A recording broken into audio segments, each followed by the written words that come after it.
anyway, we are broadcasting.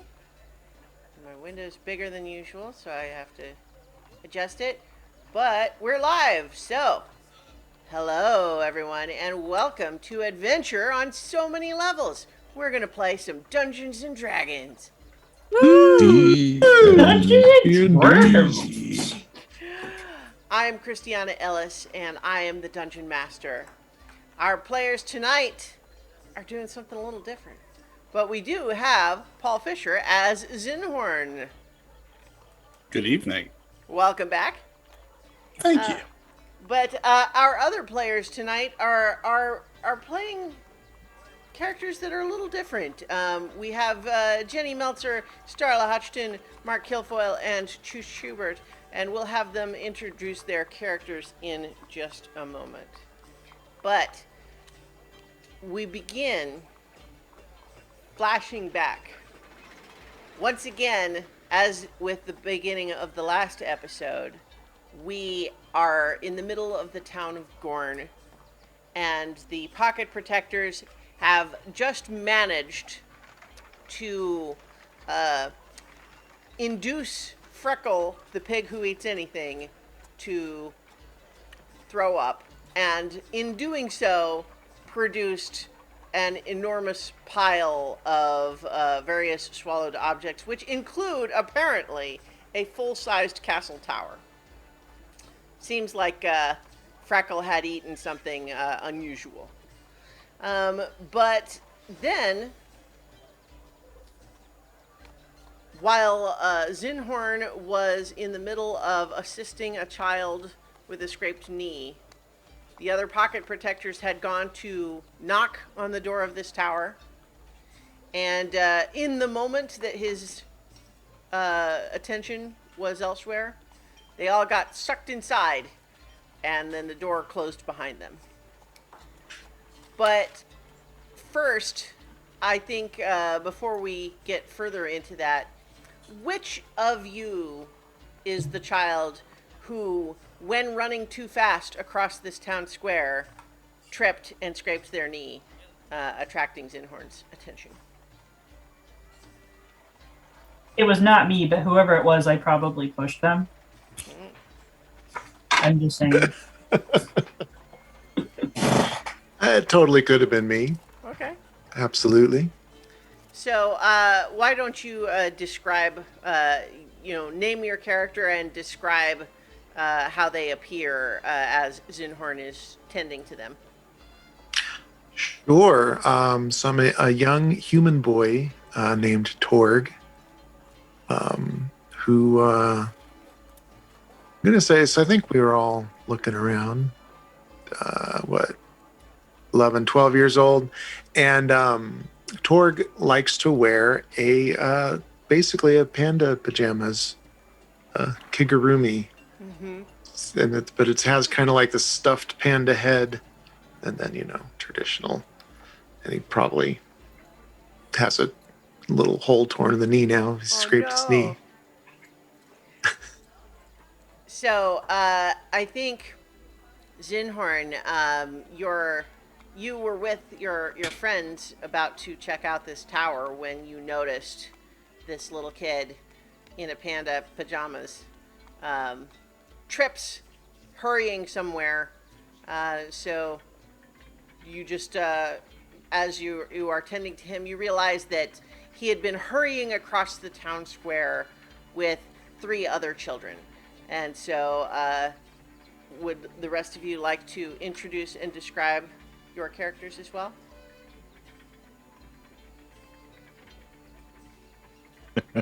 Who's going to go first? Are you going to make me call on people? I am playing Neldaria Owlson. I am a 13-year-old daughter of an elven merchant in town. And that's all you really need to know right now. What kind of merchant? Do they have a shop? Yeah, they have like a big shop. They sell like silks and, really fancy fabric and stuff like that. Very nice. What do they look? Oh, well, what do they look like? What does she look like? Yeah. She has like silver ringlet curls, and she's wearing like this really pretty fancy dress that most people wouldn't just wear to run around and play in the mud. But she's very like dainty and put together and fancy looking. Like she thinks she's better than everybody else. Very nice. Well, right behind Nellie is a 10-year-old that looks very similar, and this would be Venora. This is Nellie's little sister, and she is her perpetual shadow. She wants to be just like Nellie, and you can tell that she's really tried very, very hard to curl her hair that way, but it doesn't quite stay as well. So it's a little straighter, and you could tell the curls have just fallen out.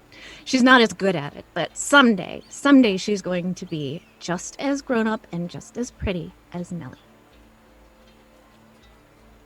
All right. And last but not least, Most likely to be voted scruffy nerf herder of the group is a very skinny boy with kind of pronounced knuckles. How are they pronounced? Ow, usually, because he uses them quite a bit to make his point. He's only 9, but he's got the attitude of at least a teenager. Perpetually kind of dusty and muddy. His hair is always short and cut short, probably with a very blunt instrument, like a rough pair of scissors. Dressed in kind of sackcloth that's torn in multiple places with stains that no one remembers where they came from. But a weird sort of smile most of the time, and a jaunty expression in his eyes, as if everything is kind of an adventure. And he would be running by Torg, yelling out, "You're supposed to use both feet when you run, you know." So, the 3 of you looking now at this Dragonborn man who's obviously looks like probably an adventurer and also maybe a priest or a cleric of Rushama is tending to Torg, who tripped while you are all hurrying. There's a thought that I think all of you have at once. And the reason that thought will become clear once we cover a little bit of backstory for all of you here. So, about 2 weeks ago, one of you happened to be out late after dark when there was a storm. Does one of you want to be that person and tell us why you were out during the storm? Oh, I think Dirk is probably out many evenings, just because it's really, really dull at home, and Sure. he's tired of his dad coming home tired. And storms are interesting. Storms are much more interesting than anything's going to happen in my home. Yeah. So, you were out during this storm, and I think part of you was a little curious just because the storm felt strange in a way that you couldn't really understand. It's probably something magic, but you don't really know. But just the rain smelled kind of weird, the clouds looked kind of weird, and the thing that really piqued your curiosity was that even though you were like outside of like the main part of town and it's the middle of a storm, you heard what sounded like a band playing party music. And you went out looking for it, but it kept seeming like no matter which way, every time you tried to go in the direction that it sounded like it was coming from, you wouldn't find anything, and then it would seem like it was coming from another direction. And in your repeated attempts to find this music, you found yourself going farther and farther out of town. And then eventually what you found was not a party, but rather a strange, it was like someone had been playing in the mud, but made some big mound, like a big circular ridge of mud, almost shaped like a bird's nest. And inside this strange mud creation, there was a cute little, I guess, an animal? Because you're not sure what kind it is because you've never seen anything like it before. It's about the size of like a medium-sized dog. It's got gray skin and it's got a head and 4 legs, but there's no tail. The eyes are, it looks like it has 6 eyes. Like there's a row of 3 different eyes on each side, but it looked lonely. And as you looked at it, it made eye contact with you and it seemed really cute. So you tell me what you did with it. Oh, well, Mom and Dad would be really mad if I bring this home. So I definitely have to bring it home. But I can't bring it home directly. I got to show my friends. They're never going to believe me if I just tell them. So he would try to kind of, here, boy, girl, here thing. Oh, man, I got to come up with a name for you. I'm going to call you Buster because it's the first thing that came to mind. Sure. Plus, you busted out of the clouds. So as you show it attention and act friendly towards it, it does seem interested. It approaches you, it smells you, and it does seem willing and interested in following you. So where do you take it? Because it's in the middle of the night in a storm, right? Yeah. You know, it's not late. It's not like 2 a.m., but it's, you know, after dark. I know where the Alson home is, and I know if I throw enough rocks, they'll finally wake up. So probably take it to that back, kind of the back porch. I don't know what the place looks like, but kind of I imagine there's a back garden of some kind where I can start pitching small rocks at their windows. Something I've done before. All right. So we're not going to play out every one of these scenes. We're kind of montaging the last 2 weeks here. But to be sure, you in turn, first you find a place that you can kind of hide Buster, right? And some place that you can kind of try to take care of him, and maybe even play with him some, but where he won't get discovered by a grown-up who would get you in trouble, right? So do you guys collectively, now that you have all been introduced and you all collectively decide where that place is, do you have thoughts? Could be like in a basement or something, or what do you think?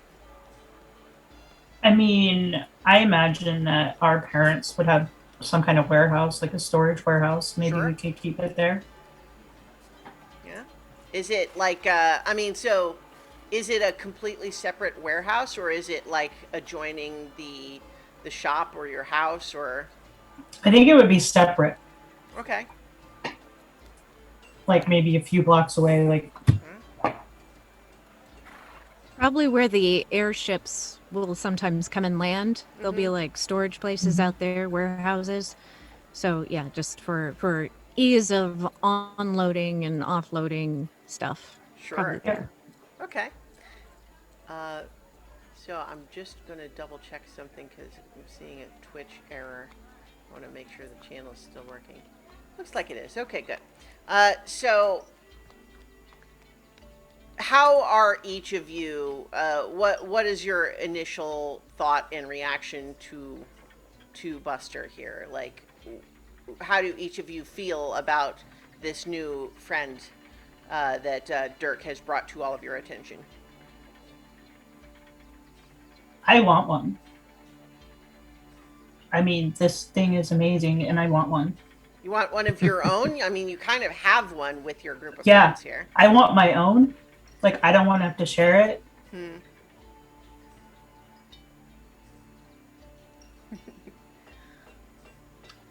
Yeah, I would be very, very excited. I love animals and want to be around animals, and this is an animal we've never seen before, so Sure. I'm very Well- excited and want to bring it food and water and Well, if Nellie wants one, then Ven would definitely want one, but maybe not so much. I mean, It's you kind of kinda have one, right? I weird, mean, that's kind of my but- point, is that you have one. It's just right, but yeah. it's not mine. I have to Sure. share it. Yeah, Daddy, I want an Oompa Loompa now. Like that's what I'm saying. Like I want it. But yeah, so Ven is maybe not quite as interested. But it's something, different. Sure. So, as a week goes by, Buster has taken a liking to you all, seems to act relatively friendly towards you all, and enjoys your company. But he also, over the period of that week, doubles in size. So he is now the size of like a very large dog, or maybe even like a small pony. Okay. And Even he better. wants a lot more to eat. And maybe if we can get maybe a couple of quick anecdotes of close calls of how he was almost discovered by parents or some other adult who would be mad. I think that if he grew to this size, we would probably have to move him because we're getting a delivery this week. And if my dad sees this thing in here, we're going to be in so much trouble. So I imagine that we would try to move it like stealthily. Well, to where? I don't know. We'd have to figure out where we would move it to, but we can't keep it there if we're getting a delivery. When it was smaller, it was okay, but now it's like huge. They're definitely going to see it. I kind of imagine this Scooby-Doo element of we find an old discarded box and put the box over Buster. So every Yeah. once in a while it sort of moves, but we get slightly caught. We sit on the box, look innocent. Yeah. I just assume that like Dirk knows all these cool places, and I think that he would actually probably know like maybe a cave or something, or I think that if perhaps you all try to find like a cave outside of town, Buster doesn't seem to like that. He won't stay there. He tries to follow you out. Well, I imagine in some of these times that we've almost been caught with this thing, Nellie has she's very much that she's in charge. So she gives everybody a job, and my job is usually to run a distraction, and that usually involves screaming and faking being scared that there was, some kind of a rat or something, and that would drive off the parents because they don't want people to think that they have rats in their warehouse. So that would be my job. All right. So, given that maybe you have made an attempt or two collectively to take him somewhere outside of town, he doesn't seem to want that. He wants to be closer. Like, he seems like he was okay staying in the warehouse overnight when you could come in and check on him, pretty easily. But he doesn't want to stay far away. So, do you have another location that you try? Do you take him back to the warehouse and just have to run interference, or what do you think? I mean, I guess we don't have a choice. We're gonna have to take it back to the warehouse, but I mean, we're gonna have to figure something out and come down here as often as possible to check, because if we get caught, we're all gonna be in super big trouble. Maybe we should take a day and look for someplace else that's still in the city. Like there's like houses and stuff that people don't live in anymore. Most of the places I know are, well, they'd be big enough for Buster now, but if Buster keeps growing, he's gonna bust straight through them. So yeah, there's some old burned out places that no one goes. Some people say they're haunted. It's mostly just the rats, but the rats are cool. Besides, maybe Buster will eat the rats. Yeah, but how do you know it's not haunted? Did you go there? Of course. So once again, Mostly. I think we want to montage this bit because I think you experiment with other things, and perhaps maybe you do find an abandoned house. But what you discover is that no matter where he is, if he doesn't have someone come in and check on him in person, like one of you, every couple of hours, he starts getting restless and loud and destructive. And you're concerned that he is going to break out of wherever you leave him if you don't check on him regularly. And here's the thing. Another week goes by of this. He doubles in size again. He is now the size of a bear. What are we feeding him? What are you Everything. feeding him? What does he eat? He eats like pretty much anything that you would consider edible at all. He will eat without complaint. Okay. So, I imagine that we would probably go, like, are there farms outside the city area? Mhm. So I would say that we would, like, go outside maybe with a wheelbarrow and just, like, steal a bunch of stuff Mhm. and take it back. No. So the thing is, Buster still really likes all of you. And when you're there with him, he seems content. He plays games with you. He enjoys your company. But increasingly, the more you're apart, the more he starts tearing up stuff wherever you leave him. He seems to be wanting more and more food. And the truth is, I think all of you have individually started to come to the conclusion of you're not sure you know that you can handle this anymore. Like, you don't want to just tell someone, especially because you might have to explain to your parents or something like, oh yeah, you've had this thing for 2 weeks and it's that much bigger because you've been taking care of it.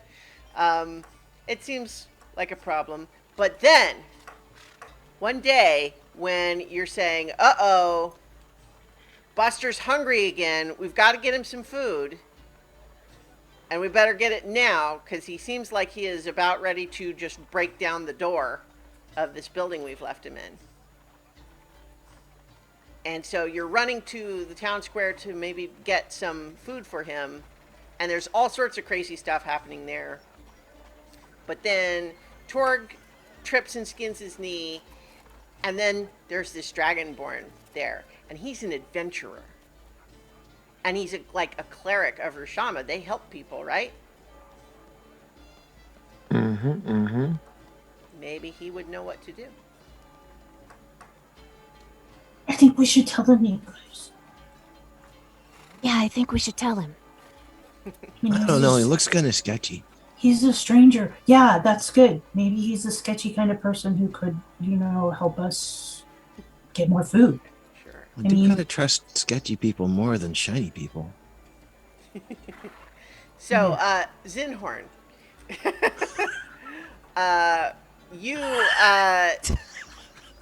so those of you not watching the video are missing out on an excellent video filter that I won't describe because you'll just have to watch the video next time.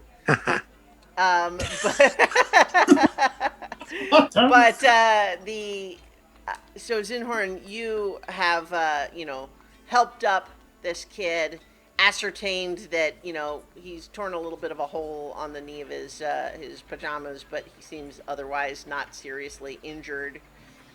But you also are aware now that there are 3 other children kind of staring at you. They were probably together. But then you also look back over to where your friends were going to go, and it looks like they went into the tower without you and closed the door again. So, I mean, what do you do? The kids are whispering amongst each other now.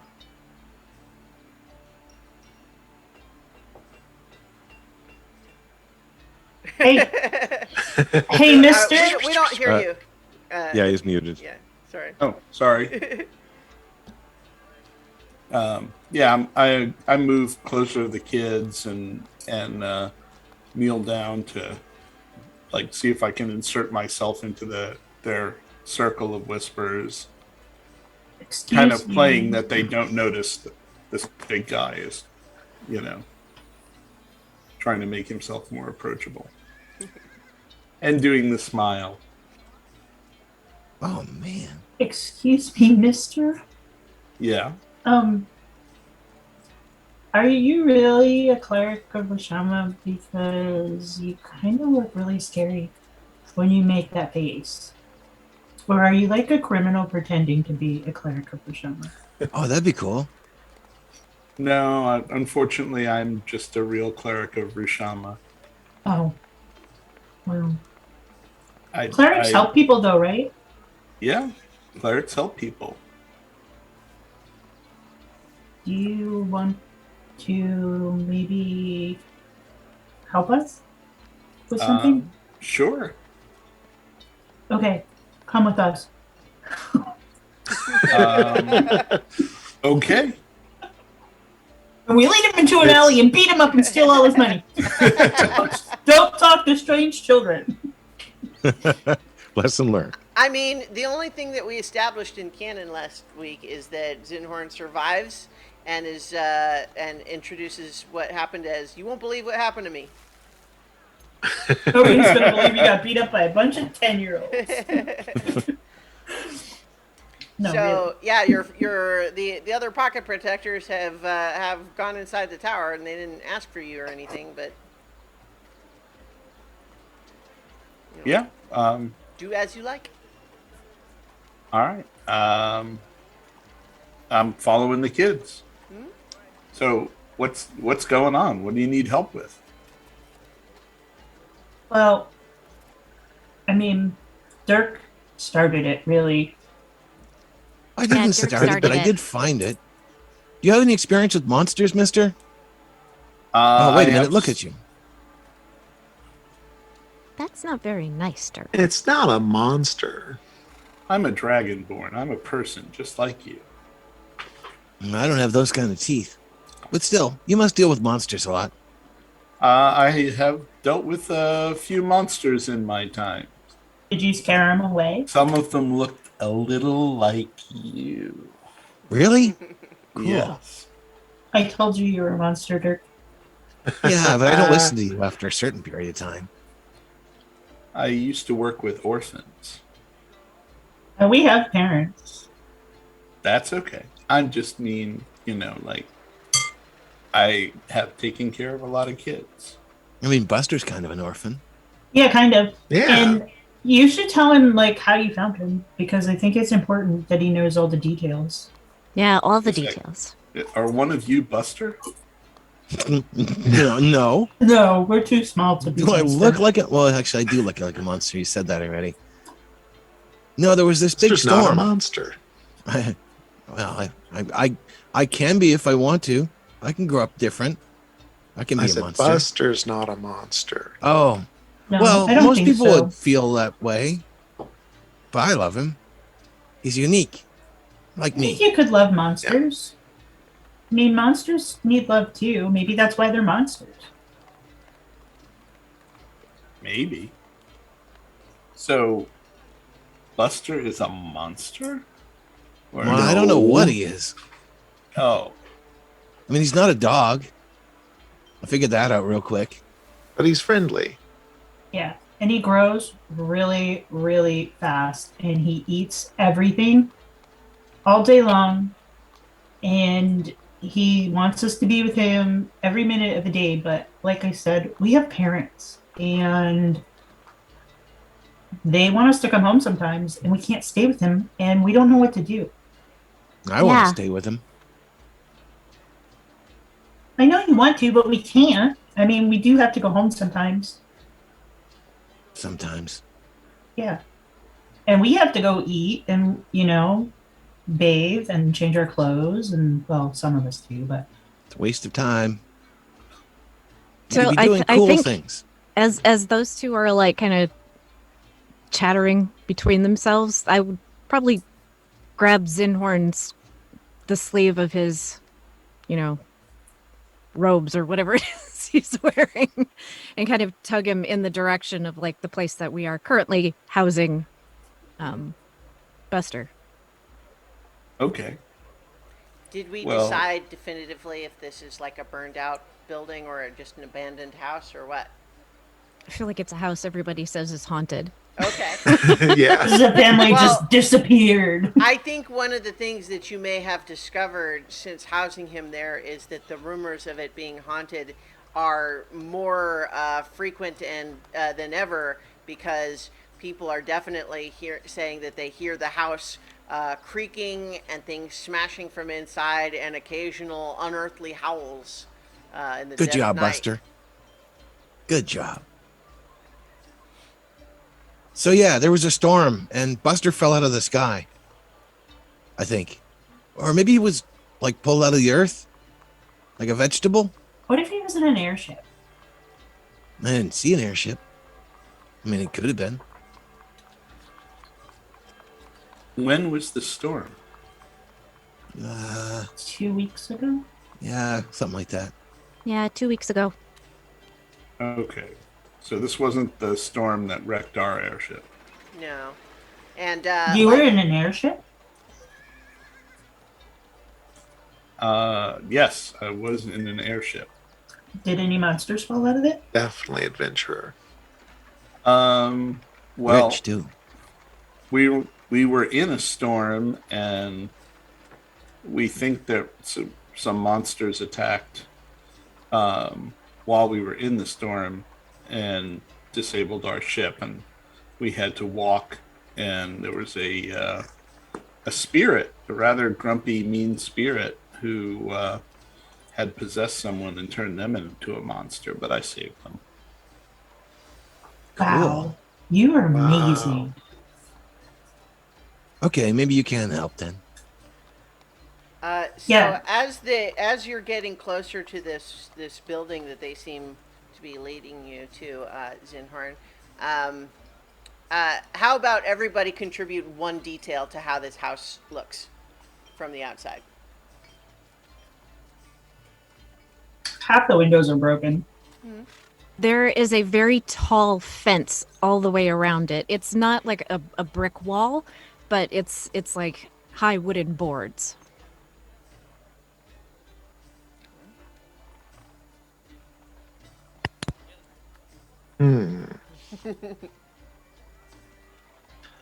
It used Like, to clearly, it would be super overgrown and unkempt, and have vines taking over, maybe starting to crush into a wall. All right. It used to be like a pale green, but the dirt from all the rain has just kind of built up, and now it kind of looks like rotten meat. All right.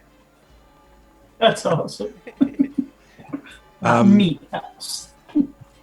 There was a bunch of broken furniture left behind, and all of it was draped in like old blankets and stuff. Mm-hmm.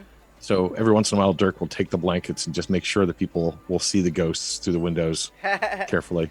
Well, I think also what happened at some point in the last week is that Buster started pulling all of those sheets off of the furniture and dragging them all to the center of one of the bigger rooms and made a big nest sort of bed with it. Tore them all to pieces, and they're filthy and torn up now, but all in Good kind of Buster. a soft, fluffy pile. But yeah, so as you approach this house following these kids, Zinhorn, it's classic haunted house looking stuff, but you see this house, and through one of the windows you hear a sound like "Roar! Roar!" Oh crap! We didn't get some food. We're gonna need to get some food soon too. We Do you should have any just food be, on you, Mister? Yeah, I got some food. Oh, good. like a lot of food. Not a ton of food, but I've got some rations. I don't It think might be enough that's to gonna start. work. Well, it's a day's worth of food. To start. Yeah. And Dirk will kind of lead them around to the back where there's a couple of boards on the fence. He just sort of shoves the boards aside that are hanging by a couple of nails. You'll have to squeeze in, mister. Quick, before anybody notices. Is it big enough for me to squeeze through? I Christiana? think probably not. I All mean, right, it would be. It I would jump be some up. work. Can you fly over it? I fly over. I Sure. just pump my wings and shoot skyward, Oh, Wow. and then land on the other side. Dirk looks around. Okay, nobody saw that. I hope. You would be amazed how many people just ignore when things like that happen that they don't understand. They're dumb. So Grown-ups I are think, stupid. out of the corner of your eye, Zinhorn, through one of these broken windows, you see the shape of something, just like a big gray shape the size of like a grizzly bear passes before one of the windows, just for a moment. What is that? Buster. Buster. Buster? Wow. Have you ever seen anything Buster's a like him big before? boy. You only caught just a glimpse. He moved. Yeah, I in front didn't of get the a windows, good but look yeah. at him. Come on. Is he Come on. always that big? No. No. Were you always that big? God, older people are dumb. Well, Yeah, but that's very he's only been silly. here for 2 weeks. How big was he when you found him? About the size of a large loaf. You get like 4 different sizes, probably. From Yeah. all 4. Kind of why we need some help, because, yeah, he's getting big, like, fast. And he eats everything and everything and everything. And we are running out of places to get food from because people are starting to notice. How does everybody get into the house? Like, is there, do you use one of the doors since there's the fence around everything, or? Nellie uses the door. It's uncivilized to crawl through a window. Yeah, Right, don't step on the she second she step. made Ven go through a window to open the door for her. So I think as you're going up the stoop towards the door, you do hear sort of a snorkeling sound and the floor clearly like creaking under the weight of something on the other side of the door, and It's okay, Nice, Buster. It's just us. We're here. We're back. Back away. We're coming in.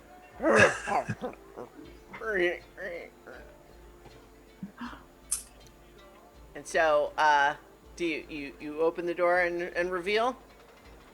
Yep. Yeah. So, the first thing you see through that door, Zinhorn, is again the size of a grizzly bear, gray, thick hide, huge claws, mouth like this, 6 eyes, and the instant it spots you, boom, boom, right in your face, Buster, back up. like a mean roar. So, Has he roared like It's that okay. not at you. before? Okay. Buster, stop it. It's okay. He's a friend. I He's smile. going to help us. Don't smile at him like that. You're freaking him out. As you kids, who would like to try to make an animal handling check with advantage because you're all trying to help. But what we're doing here is just straight D20s. Absolutely. I'll Like help. to. Wrong sound effect. Yeah. No, that's the squeaky toy we're using. Now, to now cook I'm them. just suddenly imagining like making a guinea pig noise, but like 5 octaves deeper. Right? Yep. Us. 17. Oh, that's pretty good. Yeah. Yeah. So, describe what it is that you're doing physically as you're trying to calm Buster down.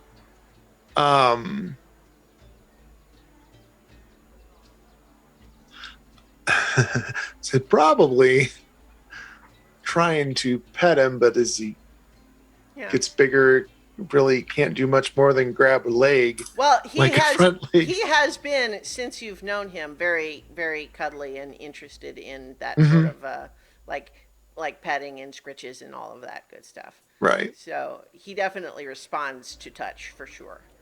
Yeah. So really, yeah, just trying to pat him. It's okay. It's okay. It's a friend. It's a friend.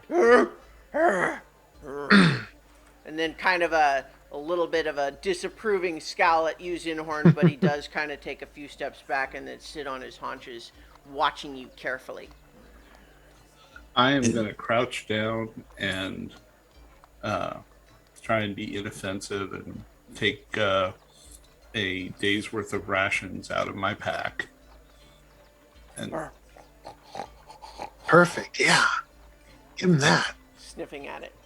and I'll set them down and take like half a step backward. Okay. Buster definitely like looks around at the rest of you like, is that okay? Is that okay? He's got a treat. I don't know if he will like it, but Down in like 2 swallows. You really will eat anything. That looked terrible. yeah. I don't know how you could eat that. It's like dry. Now that there's been a slight, pretense of feeding, he is now approaching you with a more like inspection eye. Zinhorn, have you come all the way inside? Have you closed the door? What are we? I was leaving the door open so that I had some place to go to retreat through if I had to escape. I think one of us probably would have like snuck back behind you. I would have probably made my sister do it to shut the Yeah. door because we've been trying to hide So this. So this is an important question because all of you have been hiding Buster for 2 weeks. You know that roar he just made, people would have heard that. So which one of you tries to go and run interference so people don't come to check on what that noise was? go on, And how do you do it? you know your job. Go do it. Fine. Ben's so good at it. I know. Why do you think I make her do it all the time? Yeah. So, yeah, I go outside and I guess there'd be some kind of like gate or something along the front. So I'd probably just open that and like You open it, defi- close it behind me, and like lean against the fence and There's definitely and a just- couple of people approaching with looks of concern. It's like, is that you, Venora? yes, it's fine. It's my sister again. You know how she gets. You know you girls shouldn't be playing in that abandoned house. It's not safe. It's okay. There's nothing really dangerous in there. What was that sound? I told you it was Nellie. Make a deception check. Straight D20.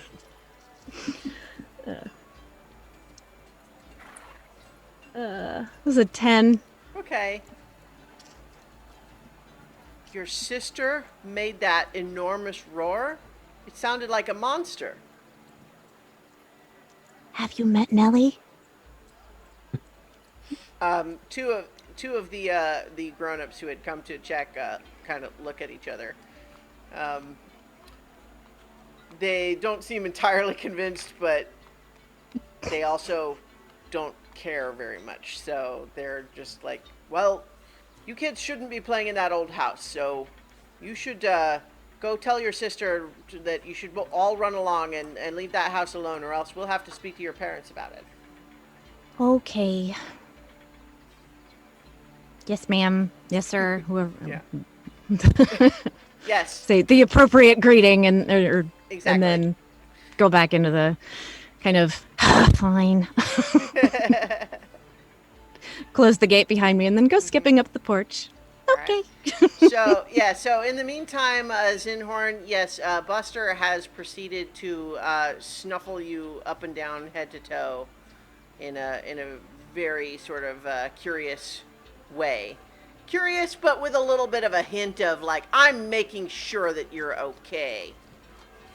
I'm gonna try and like gently reach out a hand to, below his mouth, trying to like scratch him under the Yeah, the because jaw. as mentioned, teeth like this, and not even Oh, like yeah. like and like the sort of teeth that like you see them even when the mouth is closed, like. Yeah. He's like the Puppies. book in Harry Potter. Yes, I'll be seeing those teeth in my Yeah. dream for a while. So- See, he's let- a good boy. Yeah. So let's see another animal handling check from you this time. All right, and It just means he likes you, or he's looking for more food, or both. 17. 17. Yeah, he seems like you by virtue of having been vouched for by these kids, apparently, this nightmare creature, this monster, that if you saw it in any other context, would probably assume, yes, that's a thing that's going to kill everybody it sees, is acting like basically just a quadruple-sized puppy dog. Okay. So does Buster look like something out of a nightmare, as in Well, like what we so saw in the I you know, I Academy? used the word there, but I don't mean it in the Okay. context that we've used it elsewhere in the campaign. That's just kind of Okay. Yeah. Yeah, because Zinhorn's a little. Sure. It looks like a monster. It is clearly Yeah. not like a natural animal native to the material plane, is my point. Okay, so it may just be a visitor from another plane. Like, this is not a bear with a skin condition. This is a monster. Right. Yeah. The Bear with six mange. eyes sort of gave it away. Yeah. They kind of glow yellow a little bit, too. Oh, joy. So, what do you think, mister? Do you know something about him? Uh, Have you ever seen anything like this before? I've never seen anything like that before. Can I make some kind of I will I will let you make a history check, but the DC is high. okay. Well, I have +0 and I rolled an 18. Ooh. Wow. Yeah, that's not enough.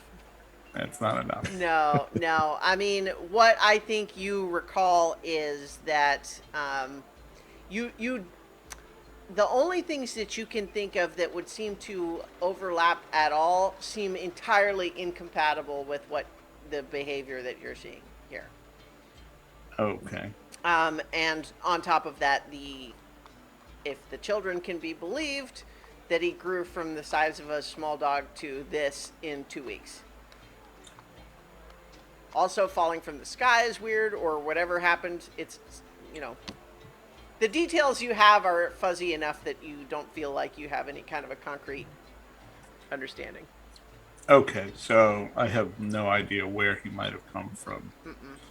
I'm going to try and, like, if he seems calm enough to just stay put for a couple of minutes, I'm going to try and just make a sketch Okay. so that I can show it to other people at some point. Sure. Wait, what are you doing? I just want to make a sketch of him. I think he's unique, like one of a kind. I've never seen anything like him. I don't want to trust, just my memory. I want to make sure that I have a good sketch. Do you think he'll sit still for a couple of minutes so I can sketch him? He Probably is not. actually Oh, moving yeah. over to snorkel at your bag more to see if you have more food. I'm going to grab my bag and take out another day's worth of rations. So make a dexterity saving throw as he goes to yank it out of your hand. Well, this is not going to go well. So, dexterity throw. I got a 14. Okay, that's enough that you avoid injury as he grabs it out of your hand. Does not Oh, wait to okay. be handed it this time. He just like as soon as he sees it, home. But you're able to get your hand away and Dirk avoid will start injury. kind of walk over and pat Buster on the back. That Yeah. good Keep Buster. giving him scritches. Yeah, he Alright. gets really hungry. It's been hard to get enough food for him. It's one of the reasons we're having some problems and why we thought maybe you could help. We don't Yeah. really know Yeah. everything about taking care of him. I think we're probably going to need to go get a lot more food. Yeah, we have a wheelbarrow that we've been using like 3 times a day. Does he eat vegetables and fruits? He Eats eats everything. everything. Everything that's made of food. Okay. Why don't you get the wheelbarrow and let's go see if we can find. Well, can you take me to the market? I can pick up some. We can pick up some food and bring it back for him. Okay, but you can't tell anybody what we're doing. Yeah, you got to be careful. Yeah, we don't want anybody to know because I think that they would hurt him. Or they take him away. Well, I'm worried Yeah. about him hurting you because you saw he almost took my hand off there a minute ago. That's You're 'cause he new. doesn't Oh, know you. no, yeah. He would That's just never an hurt accident. us. He would never, ever hurt us. Buster's my pal. I'll put an arm around him. It's kind of. He goes to just like nuzzle you with his face, but he's just so big that he kind of just accidentally pushes you over. Like it's clearly an affectionate gesture, but it's clumsy. You're so big, Buster. He's a good He's boy. just a big baby. Big baby.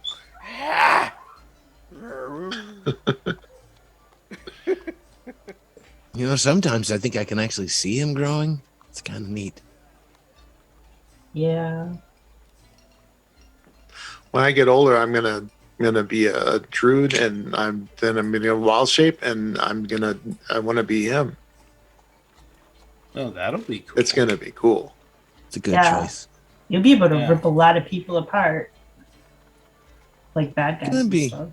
You're going to be good with animals. You're already pretty good with Buster here.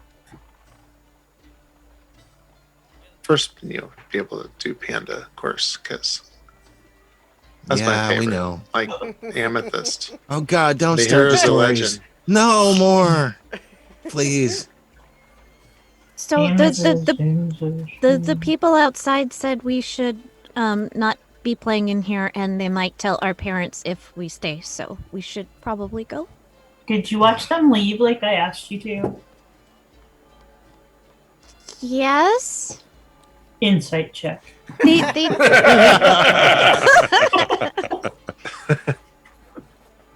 they told me that to get my sister and that we kids should not be playing in the house and that we needed to go or they would tell our parents. But it looked like they were walking away, so I don't think they care very much, but I don't know. Stupid old people. This is a fun place. Right? All the places I take you are fun.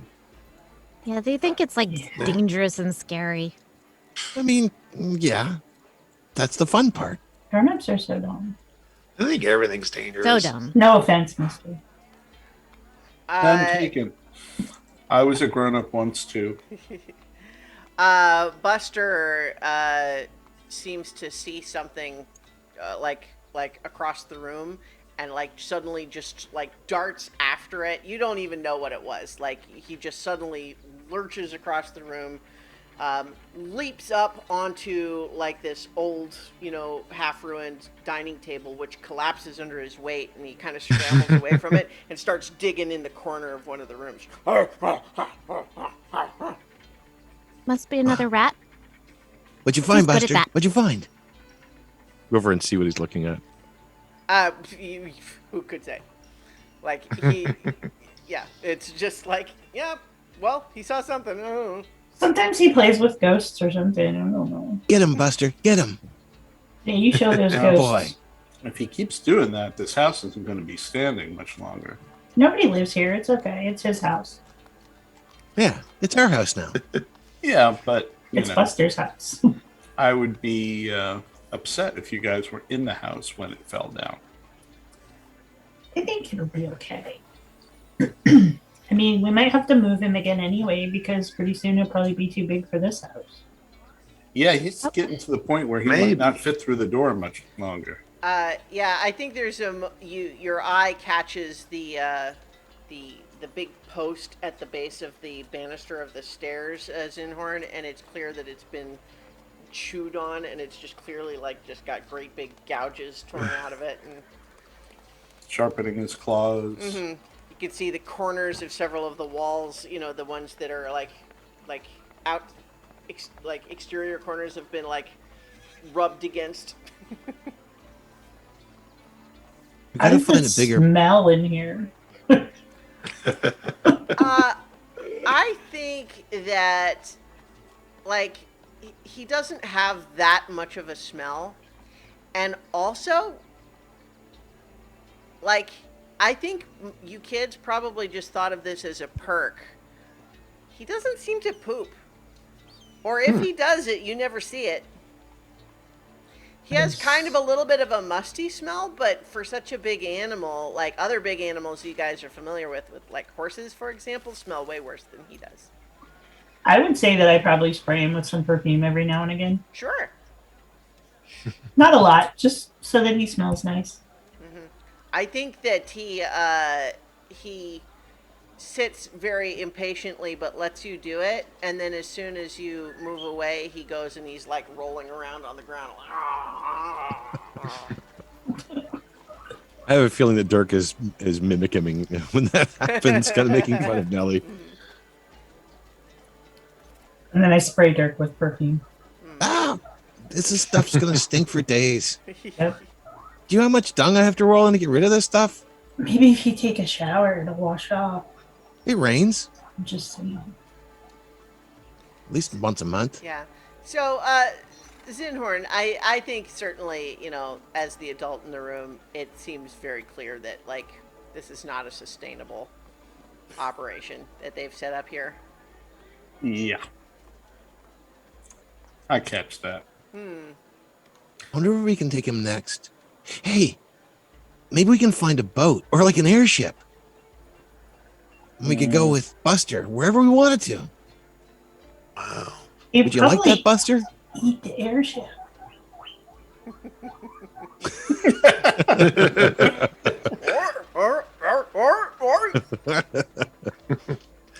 We tried keeping him in a cave, but he didn't like that. He likes to be with people. Yeah, he kept following us home every time. And none of us could spend a night there because, you know. I mean, I spend every time I can. I'd rather be here, really. Well, let's go see about getting him some food. Okay. Is he going to be okay for a little while? Oh, yeah. You be a good boy. We're going to get some more food. Just stay here and we'll be right back. Make a animal handling check. I think Dirk is helping him with this. Okay, sure. Advantage then. Much help. 6 is the best I can do. Okay. Wow. So I think what happens is that he sort of very reluctantly kind of sits back down, watching very carefully as you all kind of go out the door. And then you're making your way kind of across the yard to the gap in the fence, and then you hear crash, and all of a sudden you see that the front door has just been smashed off of its hinges, and Buster is actually sitting there in the threshold, looking very abashed, like. Wasn't me. Clearly poor workmanship. I don't think he's going to calm down. I'll stay with him. You sure? Yeah. Buster and I get along. I was the one who found him after all. Just make sure you come back fast. Oh, and if you see bananas or some other fruit, those are really tasty. He kind of licks his lips. So I think if the mission here is to just go to the market and buy some food and then come back, I don't know that we need to spend a lot of time on that. I think you can accomplish that without much concern that you're risking anything. I was trying to get all the kids away from okay, well, Buster. I won't interfere then. I was just trying to, yeah. So, yeah, you tell me. Well, It Dirk, seemed- I think there was a fruit cellar back where where you scraped your knee. That was Torg. Oh, where Torg scraped his knee. So, after we get some vegetables, we should probably go past the fruit cellar. You may want to come with us if you can get Buster back inside, and then all of us can go together to get more food. Buster gets really lonely. I hate to see him or think of him as lonely. Yeah. He's over there in the doorway, has moved forward about 3 feet, but is still sitting like he hopes you didn't notice that he's still coming. He's inching towards you. He's giving you three sets of puppy dog eyes.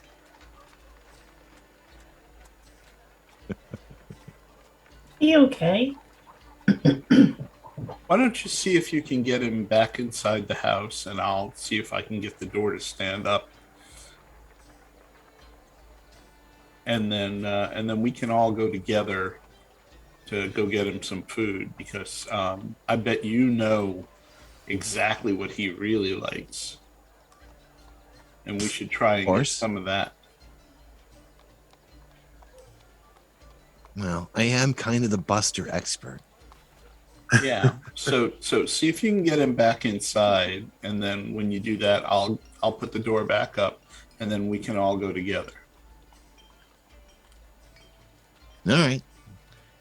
I am considering making you make a deception check on these kids here, but since it's all PvP, I won't, except to just sort of say to everyone, like, you're kids, so you don't pick up on everything, but we can make Zinhorn work for this a little bit if you want. I mean, it does seem kind of weird that he's trying to make Dirk go. Like, we've been alone with him for weeks, and I don't see what the problem is. Like, I think that Dirk could stay, it's okay. 2 of us could stay. Well, I think if all of us go together, we have a better chance of getting enough food to keep him calm for a little while. Plus, you stuff to eat, and I don't know what kind of pastries you like. Oh, well, there's this one bakery, and Yeah, I've never been to this town before. I don't know where anything is. It could take me hours to find it. We So- can't leave him alone for hours. I know, don't that's think why we you should all leave him need alone. to come with me, and then you can show me the fastest way to get to all these places and get him his food. I think that Dirk has gone inside and he's using a table leg to try to play fetch with Sure. Buster to get him away from the door. And every once in a while, one of the words kind of like, "Did you say pastries?" And throws the thing comes inside. Yeah, and the rest of the conversation is just kind of underscored and punctuated by the sound of like clunk clunk clunk, ba-dum ba-dum ba-dum ba-dum, clunk clunk clunk clunk clunk, ba-dum ba-dum ba-dum ba-dum. He's really just like a big dog, kind of. Yeah, he seems that way. I'm going to stand the door back up and make sure I leave enough room for Dirk to be able to squeeze through, just have it at an angle, hopefully fooling anyone who's walking by. Yeah. Well, there is we established there's the big tall fence. Yeah. So, But So- so if it's not maintained, Sure, there might be places people peer through. So Dirk is attempting to kind of wear Buster out a little bit by playing with him. Hopefully he'll sleep after eating a bit yeah. or having eaten a bit. So we'll Also, it's just fun. I'll let you go ahead and make another animal handling with advantage since you're playing with him.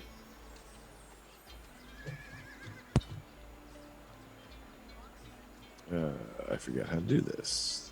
There we go. And wow, those are bad. So 8 is no. the highest. Okay.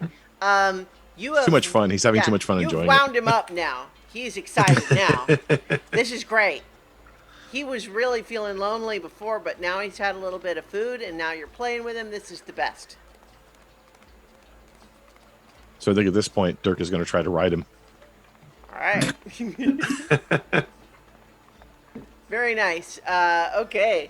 I think, is this the first time that any of you have tried to ride him? I think it's the Yes. first time Dirk has tried. I don't know about the rest. I think it would be because I don't know. If Dirk hasn't done it, I don't think anybody else would have tried. Since he's sort of like even though Nellie's like the boss of everything, like he's kind of the boss of Buster. Or like he's the one willing to take all of the risks. Yeah. Right. Absolutely. All right. Well, so in any case, then I think you sort of clamber up on him, and there's a few moments of him kind of like he keeps sort of like turning it around, and like he's not shaking you off, but he seems just confused. Like he keeps trying to look at you, but he can only kind of see you out of the corner of his rear set of eyes. But what are you doing as you're just sitting up there? Do you give him any commands or anything? So I will take one of the now mostly splintered table leg and toss it, fetch, and then try to hold on, kind of splayed out. He has no idea how this is supposed to work. Okay. It's just sort of like a grand hug, if you will. Where were you trying to throw the table leg? Just like down across the room, or? Yeah, basically. Okay. Yeah, so I think Zinhorn, as you're trying to put the door back up and leave space for Dirk, Buster races by with Dirk on his back, and then makes a flying jump for one of the big windows in the wall across there. And Dirk, I think we're gonna need a let's see, maybe a strength check. Nah, well, let's see. I don't know. What check do you think for staying on board Buster as he crashes through the window? I mean, it's kind of almost a, I don't know, dexterity saving throw. They're all the same Yeah. roll, though. So it's, Yeah. I guess that's true. It doesn't really matter, does it? So, roll a d20 to see. We'll see what it is. all right. 1. Awesome. So he's Really? yelling out, wee-hoo, Yeah. splat. Yeah, so I think that Buster, having not been ridden before, does not have the spatial reasoning to understand that he needs to leap low enough to not have you hit the top of the window on the way out. So what I think you observe, Zinhorn, is Buster crashing through the window like it was nothing, landing out in the yard outside going, and Dirk, like, on his back just inside. Thankfully doesn't seem terribly injured, but certainly there's a moment of, like, cartoon stars, if I may. That was a Wile E. Coyote move if Yeah. I've ever seen Yeah. one. Victory hand raised in the air. I told you we could get him outside. Is that what you were trying to do? Neighbors are Supposed to definitely going to keep him notice that. inside. And so that If you was a don't want him to significant notice. crash because, it's one thing to say that the windows were already half broken, but like this is like crashed through like the framing of like a 3-pane, spread window, and it's like there's a big hole now. I don't think I can distract people from that. I don't think you can either.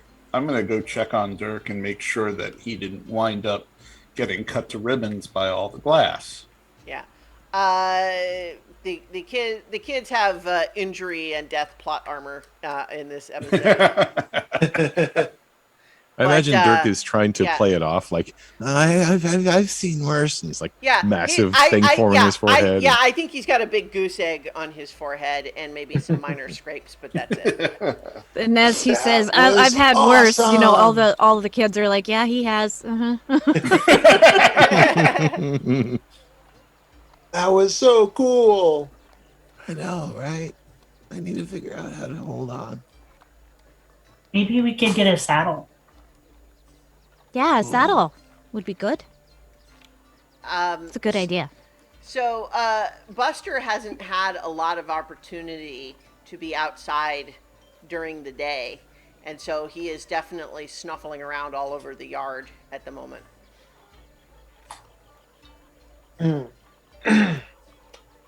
Yeah, better get him back in. You better get him back inside, kids, if you want him to stay hidden, because I think if the watch shows up, they're going to attack him.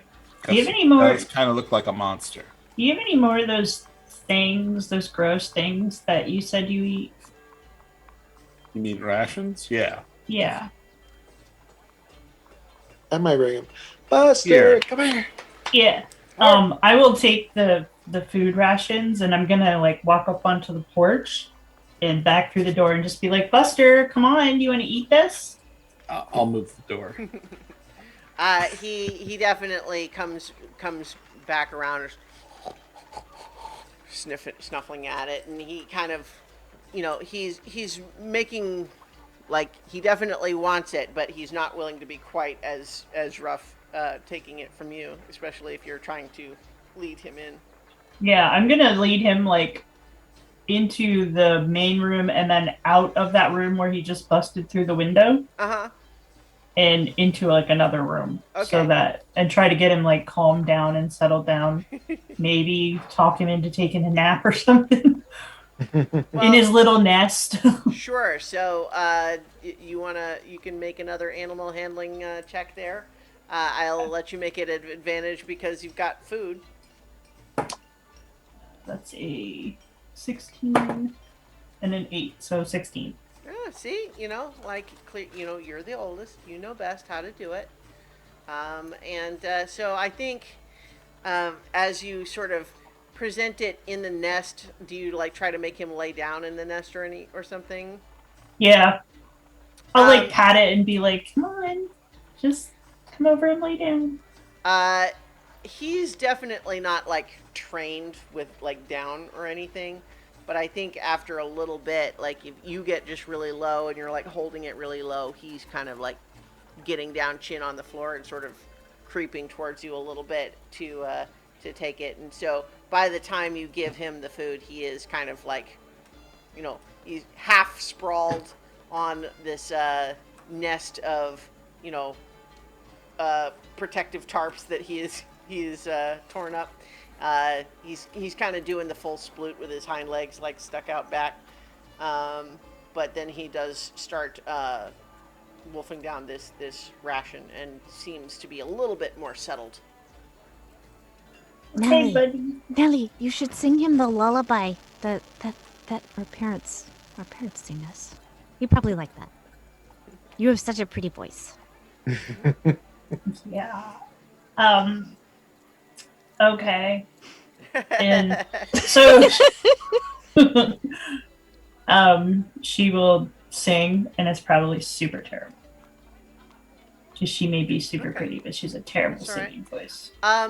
Is the singing something that you've done with him before? I would probably think so, like to calm him down, especially when we were, trying to get him to stay in the cave and other things like that. I think we would have tried that before. Okay. I think you have found in the past that he does like singing in general, and that he does often seem to try to sing along even though he's not matching any element of harmony or melody in any way, right? He's just also making noise.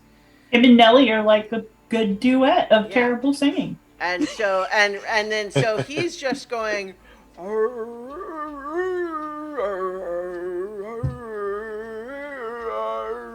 that sort of thing.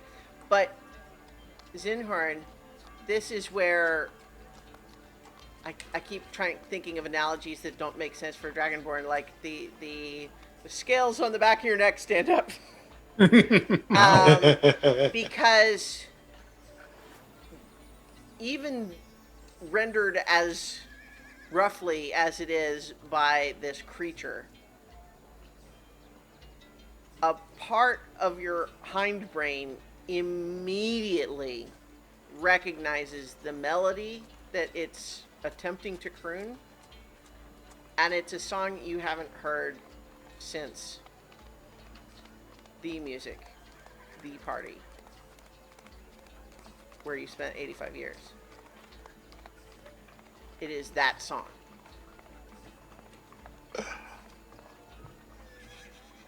Oh boy.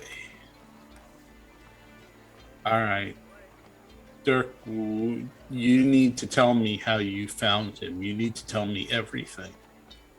I mean, I kind of told you everything. There was a storm, and I followed the storm, and then there was like a big whoomp, and I found him in the mud. The song, the song that he's singing. Did you hear? Did you hear that song? I mean, Nellie's singing. Buster tries. He's better than me. I just make up other words. What's so special about a song? When I was your age, my parents and I got pulled into some kind of pocket dimension where that song was playing. And when I went to go look for the bathroom and left my parents. And when I came out, I was here and it was 85 years later. Weird. My parents are where that song is.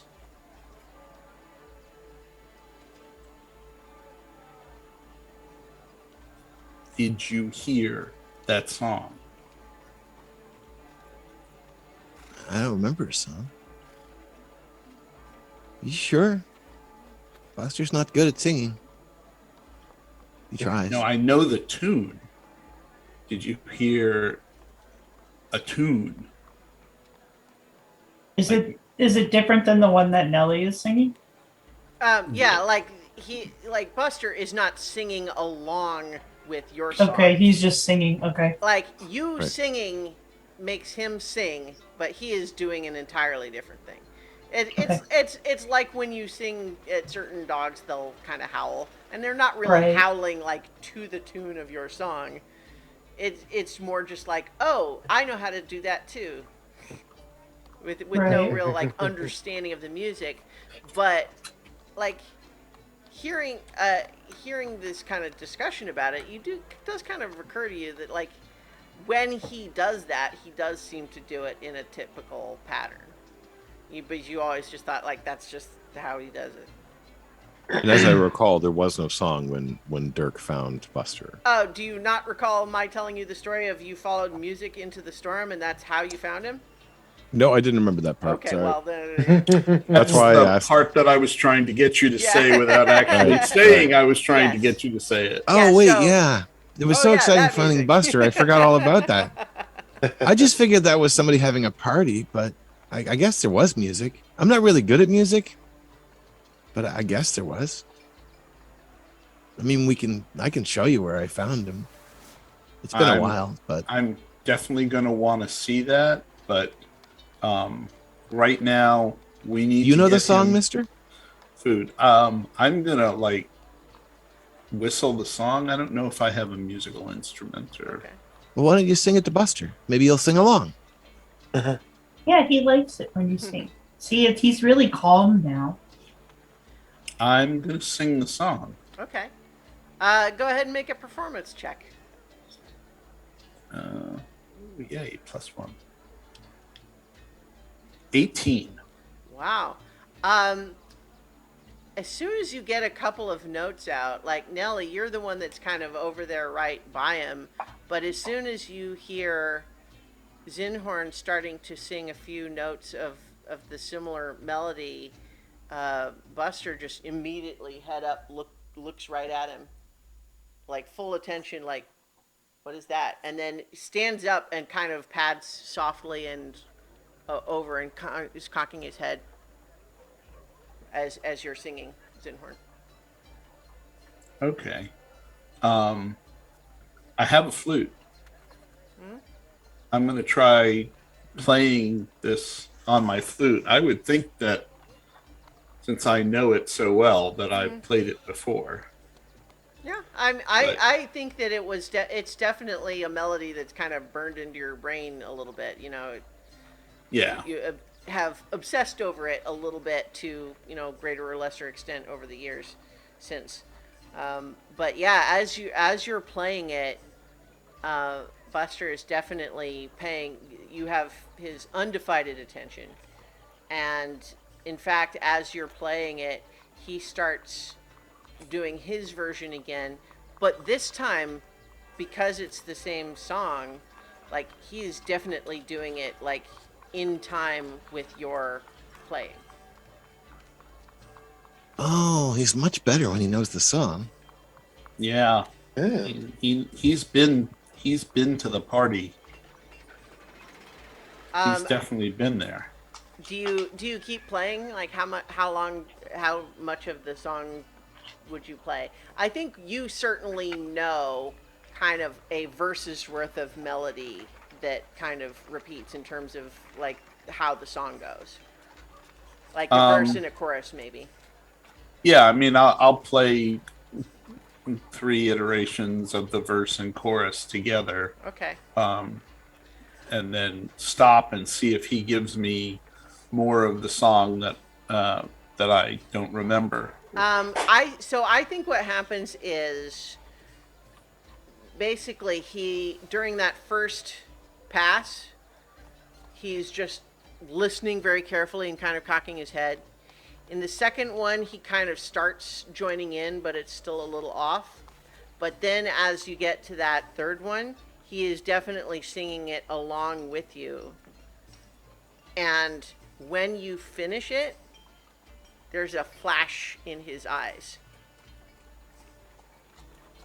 And then he just sits and looks just right at you, just direct eye contact. Hasn't done that before. Wow. No. That's pretty cool. So what's it mean? We definitely need to keep him safe and secret. Maybe. Starting to get it. I love the idea that the kids are all just looking around at each other like, what have we been doing? Like, Yeah, what are teach you us talking that about? song. That's what we do, yeah. Anyway. All right, we need to go and get food for him, and then Dirk, we need to take him back to where you found him. I need to see that place. What time of day is it? Right now, it's in the middle of the day. Okay, It's like so 1 p.m. maybe. we can't go anywhere with him until it's dark out. Can we dress him up as a horse? Probably not. We did use a crate before, but he's a little big for the crates. Yeah. Yeah. I mean, sometimes we get like these big shipping containers in the warehouse, these really big wooden ones, but how would we even move it? Yeah. If we could like tie wheels on his side, maybe we could pretend that he's a wagon. Maybe. I think we I don't might be know. better off waiting until nightfall, but he's definitely going to need food before then, and so are we. Yeah. And pastries. Especially thornberry squirrelies. Oh. Should somebody stay here with him? I mean, he did crash through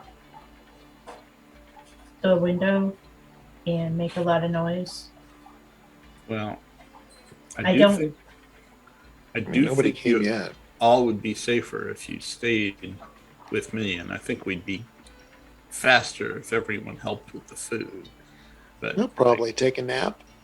Well, so something that has been true ever since like finishing playing the song, I think all of you kind of, those of you who know Buster well, are definitely observing a change in his demeanor now. Like, it's not that he is ignoring you or unaware of your presence in the room, but it definitely seems as though Zinhorn now has, 95% of his attention at any given moment. I think Maybe- Dirk would step between the two of them, kind of wanting to refocus Buster on him. He gives you a big slurp on the face, but then kind of nudges you out of the way. Maybe you could get him to take a nap. You want to take a nap, Buster? Nap time. Not you, Why not me? because he seems to be really interested in He's just new. That's all. Mr. We don't even know your name. my name is Zinhorn. Okay, he seems to be really interested in Mr. Zinhorn. Maybe. Something to do with the song. And Dirk will try to produce the song, and it will sound terrible. I mean, you Yes, can roll calm down. if you want, or you can just decide that it sounds bad. That's I think he's too used to mocking songs to actually be able to do them well. He's more likely to make up bad lyrics for anytime Nelly sings than actually trying to do the proper singing himself. So this time he's trying to do it for real, and he realizes it's really hard. There, I did it. Pay attention to me now. it hasn't, like, he's not acting like mean or like he doesn't like you anymore, but at the same time, you have been supplanted in terms of primary interest. So I think Dirk would put his hand on Buster's head and try to like push him down to sleep. It's like, time to sleep now. Time to sleep. Come on. Just sleep. We'll come Buster back with more looks up at you, food. Zinhorn. What? Buster looks up at you. Okay. Go to sleep. Yeah, we're gonna go get food for you. Kind of lays you- down and does the chin on his paws thing. All right. That's it. Go to sleep. Good, Buster. Go ahead and make an animal handling check with advantage, Zinhorn. All right.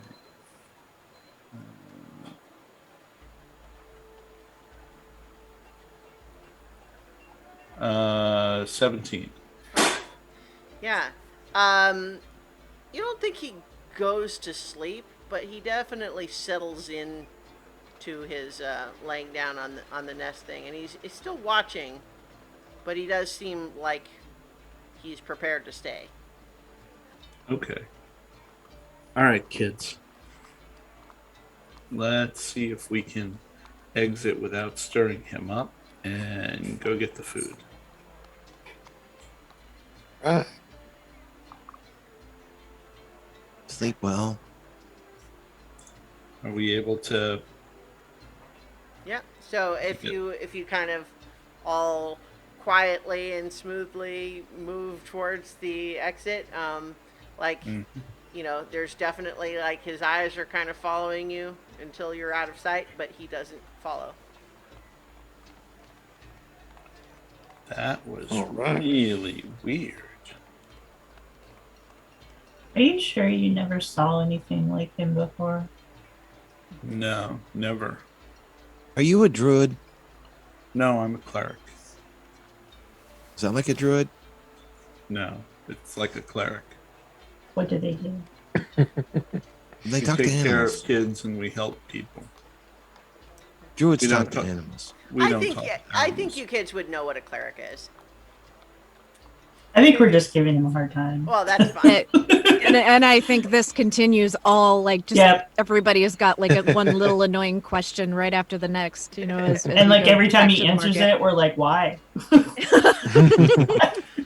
And you know, some Zinhorn, druids can cure people and stuff too, and they help Zinhorn people. keeps redirecting the questions at the other kids because he's been in this game before and he knows how to handle it. I suspect that every once in a while it comes down to grown-up people are stupid. Grown-ups are so dumb. You're kind of like not like a grown-up, but you still are. I'm I sorry. used to be a grown up. I remember being a grown up. Then what happened? Then I wasn't anymore. Did you die? No, I became an adventurer. Oh. Grown ups are dumb. My dad said that adventurers are dirty. Adventurers get dirty and then they go and they clean themselves up. Unlike some people I know. Seems stupid.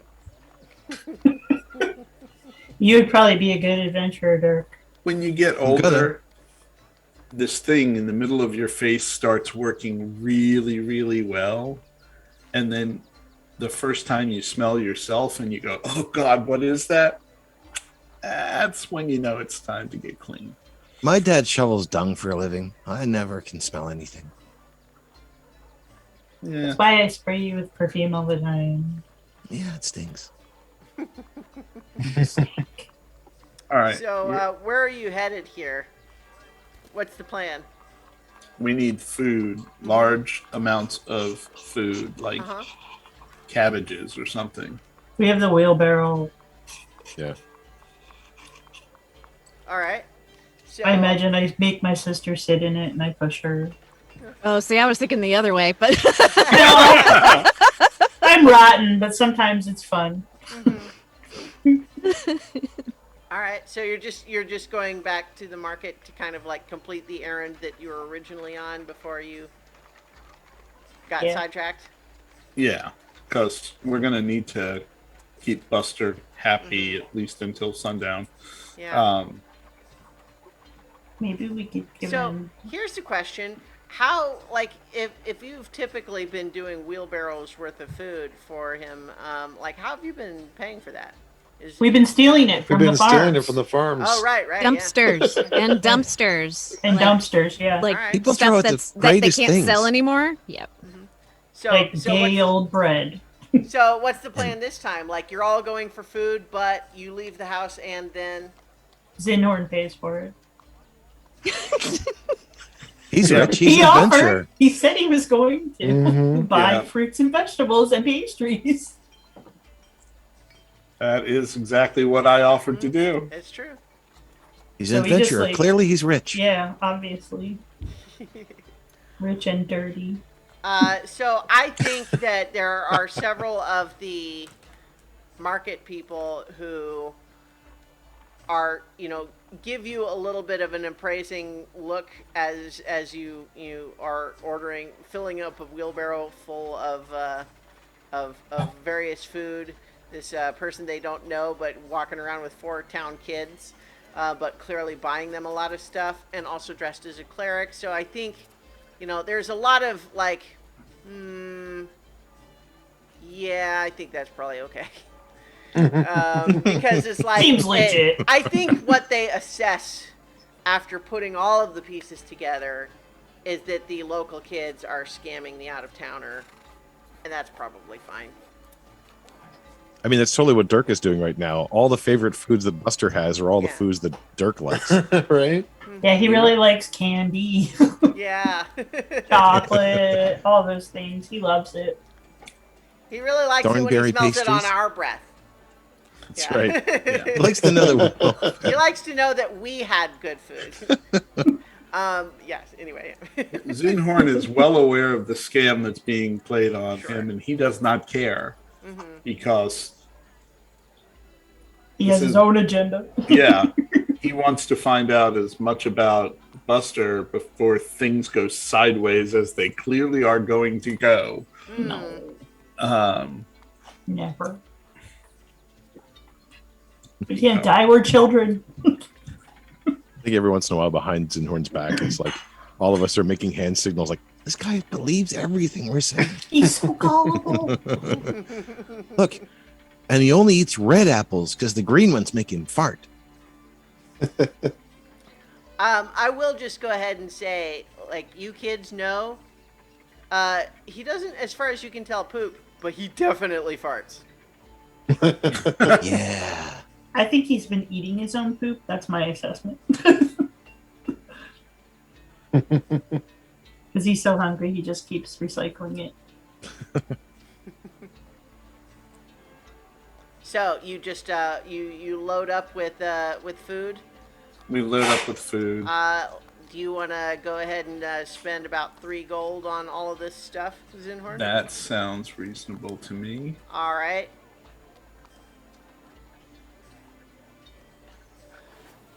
So I think you're all on the way back to the you're heading in the direction of the house. When Eating pastries. well, I mean, you tell me, but Yeah. I think you are close to back, but not quite there. When you hear ahead of you and around a corner, "Roar!" and then a woman screaming. Oh, you woke up. I told you we should have stayed here. I'll take Running. off and start running with their. Yeah. And I will run after her because I'm her shadow. I imagine Tor can't run because his knee hurts. He's like limping after us. Wait up. All right, so We're getting yes, raided, you guys. Yes, I saw that. So just to reiterate the mental picture here, you've just, we've got this dragonborn and 4 little kids that have a wheelbarrow full of food running off after this enormous bear-sized monster that you've befriended that has clearly gotten himself into some trouble. I think as you run by this old house where they were staying, you see that the place where you usually squeeze through the gap now has 4 or 5 boards broken out of it as he clearly forced his way through that tiny opening.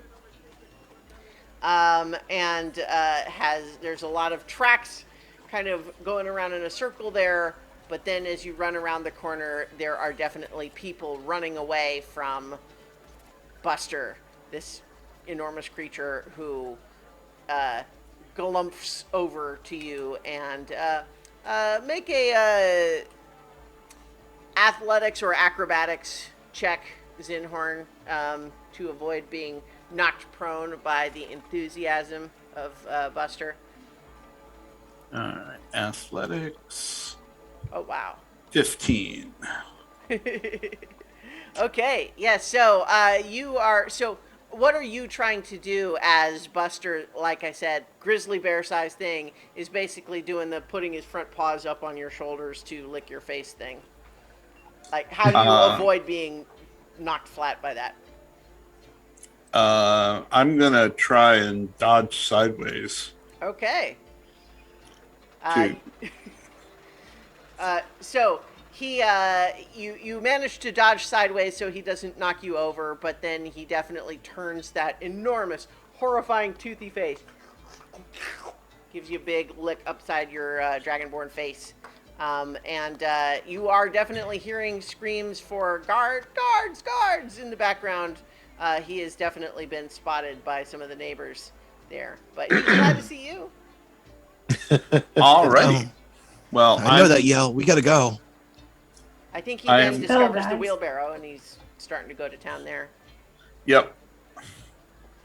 So Uh, we gotta go and get out of here with them.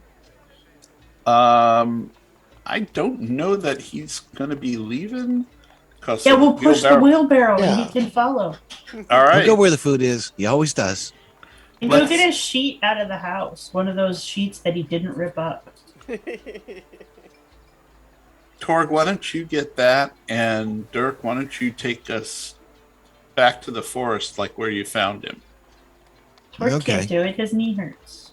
She can do I it. can do She's it. really fast. She's small. She's fast. And I will go, like, not even questioning it, just run off back to the house to try to find one of these sheets All right, that all might right. cover him. So in the meantime, what are the rest of you doing while Venera runs back to get a sheet? I have this picture in my head of like a whole bunch of alleys, like mazes behind the houses. Oh, for sure. Yeah. And that superimposed with a Scooby-Doo running, like running this way, running that way, just trying to stay out of sight of everyone. Yeah. While who- Buster Occasionally, are you occasionally pushing Buster's the running wheelbarrow down full things. speed? I'm pushing the wheelbarrow. All right, yeah. So basically, what you're trying to do is, Buster very much does want to follow you and also the wheelbarrow. It's, probably even money for which he would prefer at any given second. He does seem very interested in you, but also food. And you plus food in close proximity, that works out just fine for Buster. But then you keep moving the food away, so he's definitely following. All right. Right. Is everyone else trying to keep up, or what's? Yeah. Yeah. I'm trying to I lead feel them. like we would have to like split up to kind of like direct traffic to distract people so that they wouldn't see Zinhorn going through with the Scooby Doo and the wheelbarrow. Oh, sure. Yeah. So how are The ghost. So we'll present this a little bit like a skill challenge. So Zinhorn's pushing the wheelbarrow. Let's get an athletics check for how that's going. All right. Athletics check. Dirty 20. Nice. So you're you've been doing your cardio. You can keep that up, and so you keep tossing back, reaching forward to grab little bits to toss to him to keep his interest, but you're trying to keep the wheelbarrow ahead of him so he doesn't just stick his mouth in it and go to town. But he's following along. But in the meantime, what are each of the rest of you doing? To aid in this situation? So Venura is already running back to get the sheet. So let's get a roll for that. Again, like what skill it is doesn't technically matter when you have all 10s. 18. 18. 18, yeah. So there is one of the great big sheets that isn't too torn up that you're able to get pretty quickly, and then you're able to follow the tracks pretty well to get back to them quickly. Do you try to put the sheet over him, or is that the idea? What's the sheet? Yeah. Okay. Yeah, I definitely would need help with that though. So I imagine there's this little 10-year-old like elf just with this bundle of sheet, like I got the thing. All right. So who wants to? Zinhorn can't help. He's pushing the wheelbarrow. So who wants to help try to get this sheet over over Buster to try to, I guess, reduce the likelihood that people get a good look at him? I'm tall. I'll do it. Sure. 12. I think that your initial attempt kind of starts to go over his face, and he sort of stops and just rears his head around to get to where he can see again. But I think at the very least he is covered almost like his head is sticking out, but it's kind of over his back as he runs, and kind of gets stuck to him with some of the mud that he's tromping through. So it's messy, but it would definitely kind of like, if people only got a glance, they might not be sure what they saw. Giant ghost running through, eating cabbages out of midair. Going, Stores. that noise as chasing a dragonborn pushing a wheelbarrow full of cabbages and pastries. Totally normal day. Yeah. So what are Torg and Dirk doing during this? So I think Torg, trying to distract people from looking into the middle of the street, would run to one of the sides and basically try to make a spectacle of himself. So doing his own roars and All right, nice. panda coming through, panda coming through. I think people are gonna believe they saw just a roaring panda kid. That's gonna be hilarious. Yay! So let's get a roll for this panda distraction. Pandemonium. This pandemonium. Three. 3. Oh, I wanted that to work so much better, but I think that what you discover is that you get a lot of people say, "Hey, it's that panda kid. Yeah, he probably knows where that thing went." And so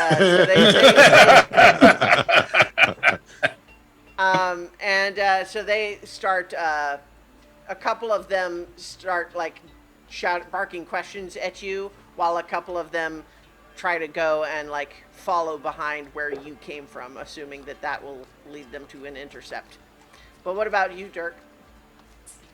I think that Dirk has kind of locked onto something he's done a bit often, which is running away from guards and angry people, and is so basically trying to find the way through. So he's, especially if people are saying, "Well, we might need to split up," he's like, "Okay, well then we're gonna have to make sure we meet up by the old mill and make sure to take a left at that point, go beyond the granary, and kind of give directions for people." Okay, sure.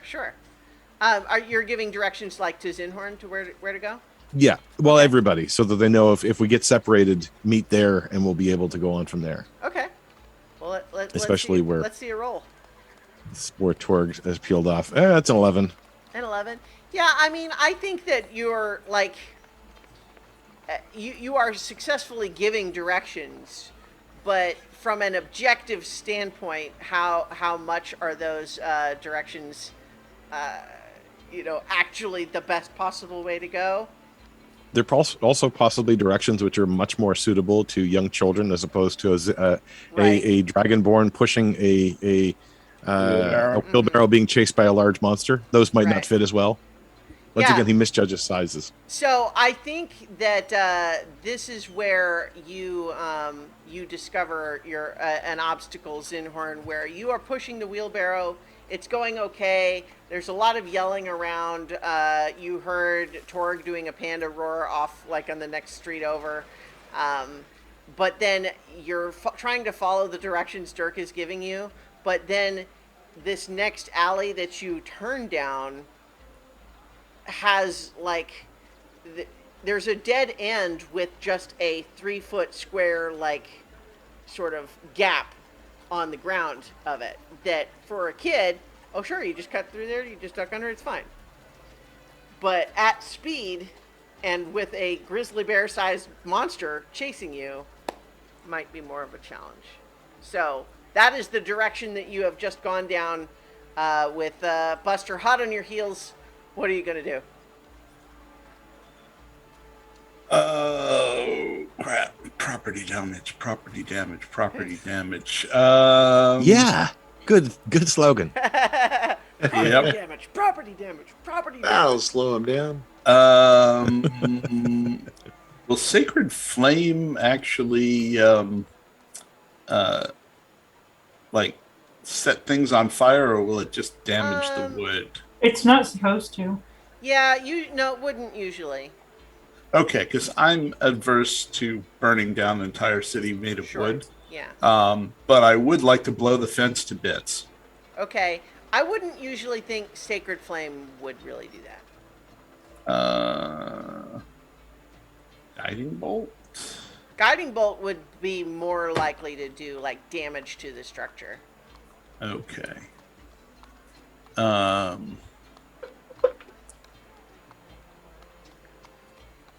So it's radiant damage. Okay. Yeah. So, right. but yeah, you sending out this blast. So, I think go ahead and roll. Like you're not rolling to hit, but just go ahead and roll like the damage dice. Okay.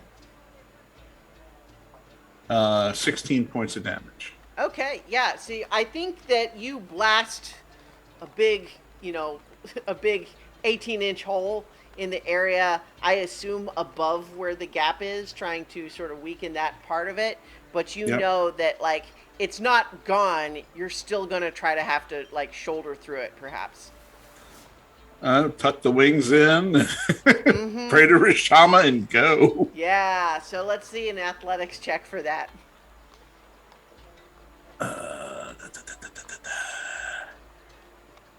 21. Nice. Yeah. I think you shoulder check your way through the weakened wall, and you do manage to smash through it. The wheelbarrow kind of fit right in through the gap, so you kind of were able to just keep pushing that ahead of you, and then the part that was above that, you hear Buster galumphing along behind you. You definitely hear more smashing as he required a bigger hole, but found very little difficulty in that. One thing that I think the rest of you kids notice is definitely the edges of that hole that they just made in the barricade are glittering with magic. Cool. So, what is everyone else doing now to continue to help? Misdirection. So I would run kind of behind where we came from, and There's definitely people chasing. yeah, just be like, the thing, I went that way, and which is the opposite way of where it actually went. Sure. Let's roll. 16. 16. Yeah. Okay. So you've got a couple of town guards here, and a couple of people who've got like torches and pitchforks, who look to you and say, "Thanks, Benora. Now you get to safety," and kind of go the way that you said. But you definitely so that seems to have helped. What about everyone else? Are we still following behind Zinhorn? I mean, you tell me what you're doing. You know, Zinhorn is trying to, I guess, follow the directions that where Dirk told him to go, Yep. which in theory is, I guess, out of town, but We're trying. I think that there are definitely more and more shouts, and I think you're coming up closer to an area where you can't just stay in the hidden alleys. There's going to be a stretch where you're just like out in full view of anyone on the street. Okay. That's coming up. All right. Because we know the city, because we probably play around in here all the time, knowing that, I am going to tear my dress and start to cry because I tore my dress, and also, so it looks more realistic. Yeah. And It's easy to get that to that place where you can get the real tears because of having to tear your dress. yeah, and I'm going to pretend that the monster slashed at me as it ran past me Okay. and went that way, and I'll confirm what my sister said. Okay, I think that those people already went the other way. The concern more is, but you could run ahead and try to distract the attention of the people that would otherwise see him, like get them looking the other way, right? That's what I mean. Like at that pass where there will be more people, once we're out in the open, to just kind of direct people in the opposite direction. Okay. Well, let's get a roll. I get advantage because it tore my dress. Nah, That is a 14. 14. Yeah, like you definitely get the, you have reduced the number of people who are going to be looking in the place you don't want them to look. But Zinhorn, you're racing towards this area where you're just going to be out on the open street. What are Torg and Dirk doing? Having a hard time thinking of anything helpful. I think it's time to try another of Dirk's specialties, sabotage. So he's going to try to cause some. Let's see, what can it be? How about some precarious crates? He's going to find a way to kind of lead Buster just a little bit. So he's going to nudge the crates and knock them spilling out across behind us. So it's hard to catch up to us. Okay, yeah, absolutely. Let's see a D20 roll. It's Buster, fetch. It's a 15. Okay, wait. So you're trying to lead Buster into knocking over the crates. Yeah, you can if you want to interpret as the sabotage roll or using Buster to do it. The D20 tells us how well it goes. I want to know what you're attempting. Yeah, he's not strong enough to do it on his own. Buster definitely is. So Yeah. he's thinking sabotage and using Buster. Great. Did you roll? 15. 15. All right. Yeah, totally works. You get him to sort of veer over and knock a bunch of those crates over. And I think that, in fact, I think that what is in those crates that when he knocks them over makes a big, like, distracting mess, like when they break Chickens. open. Oh yeah, maybe they're chicken crates. Chicken coops, sure. There's Yeah. like chickens running everywhere. The big puff of Feathers feathers as we run through. I think Buster snags one out of midair. Oh! All you hear is that terrible like, "Whoa!" Chickens don't have plot armor. Yeah, no plot armor for chickens. It's not like they're pigs. Yeah. But the so that definitely helps.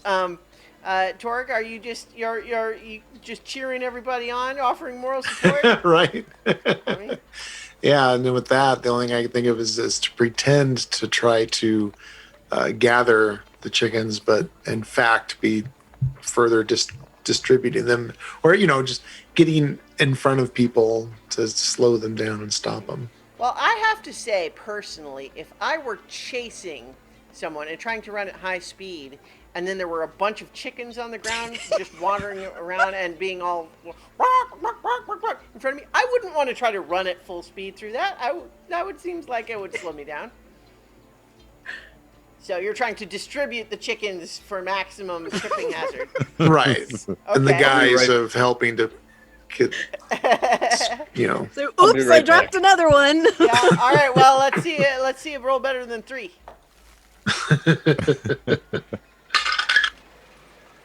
that is a 12. Ah, that's better than 3 for sure.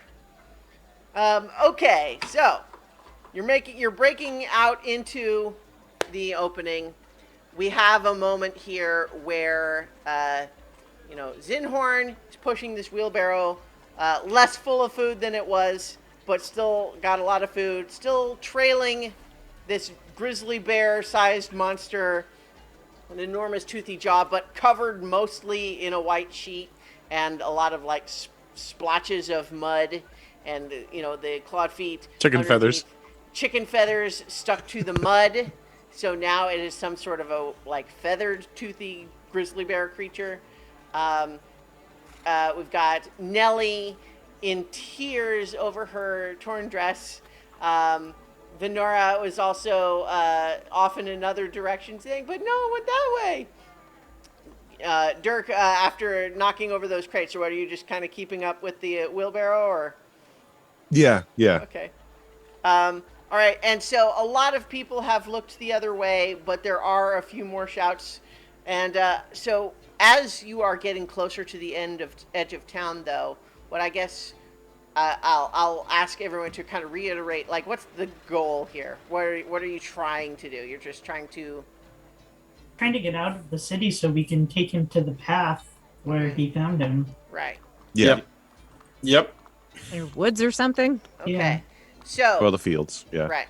So here's where you're at, is that you now have like, there's no obstructions now between you and going into the woods. But right now, there are still some people who have seen all this go down, and some guards that are, have been hampered in their pursuit, but are otherwise interested in chasing. So as you make for the woods, what is the last way that everyone tries to salvage this effort so that everyone gets away? Man. I wish I knew magic because I once saw a wizard put a bunch of people to sleep. Well, I'm just I'm also just enjoying the parallel of this monster wearing the sheet over him, as the kids who are his friend all run away from the authority figures in the town. Like E.T. Yeah, a little bit. Yeah. How close are our pursuers? I think they're not right on your heels, but they're enough that they're going to see you go into the forest right now. Like they're not about to catch you, but they're going to see where you're going and possibly continue pursuit. Or attack me like you're a big scary monster. I mean, they do seem to think that the problem here is that there's a big scary monster in town. For all they know, oh no, that poor Dragonborn man is being chased by a monster that's trying to kill him and or steal the food he's got. It's not What if- probably obvious to an observer that you're in on this plan, Sinhorn. Trying to think if they're. I wish I would have grabbed another sheet now. Yeah, Well, why hey, didn't I tell you to do Make that? a d20 roll to see if there's someone on a clothesline nearby. Ooh, good idea. It's a 19. Hey, there was! Someone had just put out their fresh linens. Oh, no. You know what it is? You're passing your parents' shop. And they have a big, Oh. great big, fine silk Oh banner. God. We're in so much trouble. So much trouble. But snag it anyway. Yep. Nellie told me to. But yeah, so what I would like to do is I'm trying to think of like size wise, like Nellie's the biggest. Dirk has to show him where to go. Torg, I'm trying to remember if you were bigger or He's smaller than 10. me. Well, so am I. Yeah, That's true. Is he a scrawny little boy? probably. It's hard to tell in the baggy kigurumi. Okay, well, Ben has been doing a lot of cardio and gets sent on a lot of errands. So Torg can sit on my shoulders with the sheet over us and be like, Yeah, chasing chase after me. Nellie. Yeah, okay. Nice. I think let's get a roll from Torg for this cooperative effort. And so what's the objective here? I mean, obviously we're doing the two kids in a trench coat style gag here, but what, Trying to trick people who thought that they saw a monster. It was just us playing a game, obviously. Right. oh, Right. is that's the idea? Okay. Yeah. Yeah. Yep. All right. Yeah. 19. Ah, okay. So, with this silk banner wrapped around you, Torg on Venora's shoulders, describe for me how you are effectively convincing people, oh, no, there wasn't a monster. It was just these kids doing some bizarre game. Like, what kids these days? What is that? I don't even know, but that's all it was. Describe what Nellie you're has doing. to play the damsel in distress. Well, but you got Torg on your shoulders. Well, Yeah, no, they're Nellie. chasing- Oh, Nellie, right? Sorry. Nellie No, has yeah. to play the damsel in distress. Uh huh. So yeah, I'm just doing my best to like. This is really heavy. Yell or something. Right. Roar a lot. Yeah. So you got a 19 for your panda roars this time, Torg. So Right. yeah. So this time, yeah. I scream like bloody murder, like I'm serious that they're harming me. It's like, go, So, go, go. once again, those of you who are not watching the video are missing out. But the so Nellie is contributing to this with her own. So let's get one more roll for you, Nellie. That is a natural 20. Whoa! Holy crap. Yeah. Nice. Oh my God. Yeah. No, Give that but, girl like, an Oscar. as yeah, with that monster and that scream, like nobody is looking anywhere but at all of you. So while that's going on and attracting everybody's attention in the vicinity, and Zinhorn is making a break for the tree line. There we go. What is Wow. yeah. So while all that's happening, what is Dirk doing?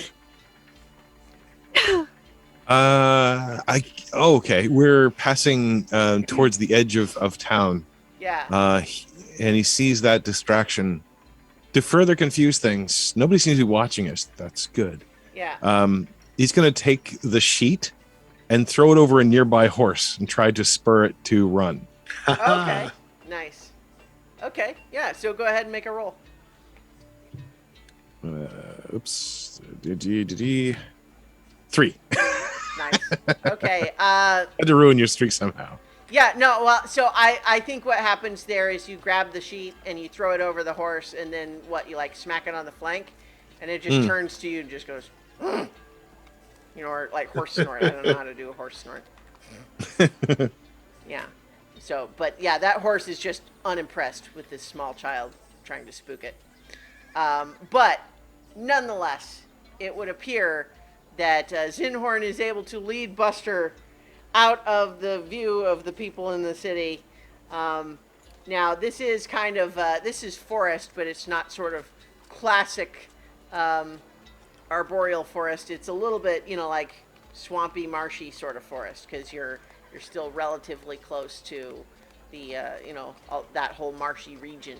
So I think it's, you know, you make your way into that, and I think you don't have to go in too far before it seems clear that the kids have caused enough chaos back there that they seem to have stalled out all of the pursuers with, and so I think as you sort of look back through the brush, you can see them having to answer a lot of questions for the guards.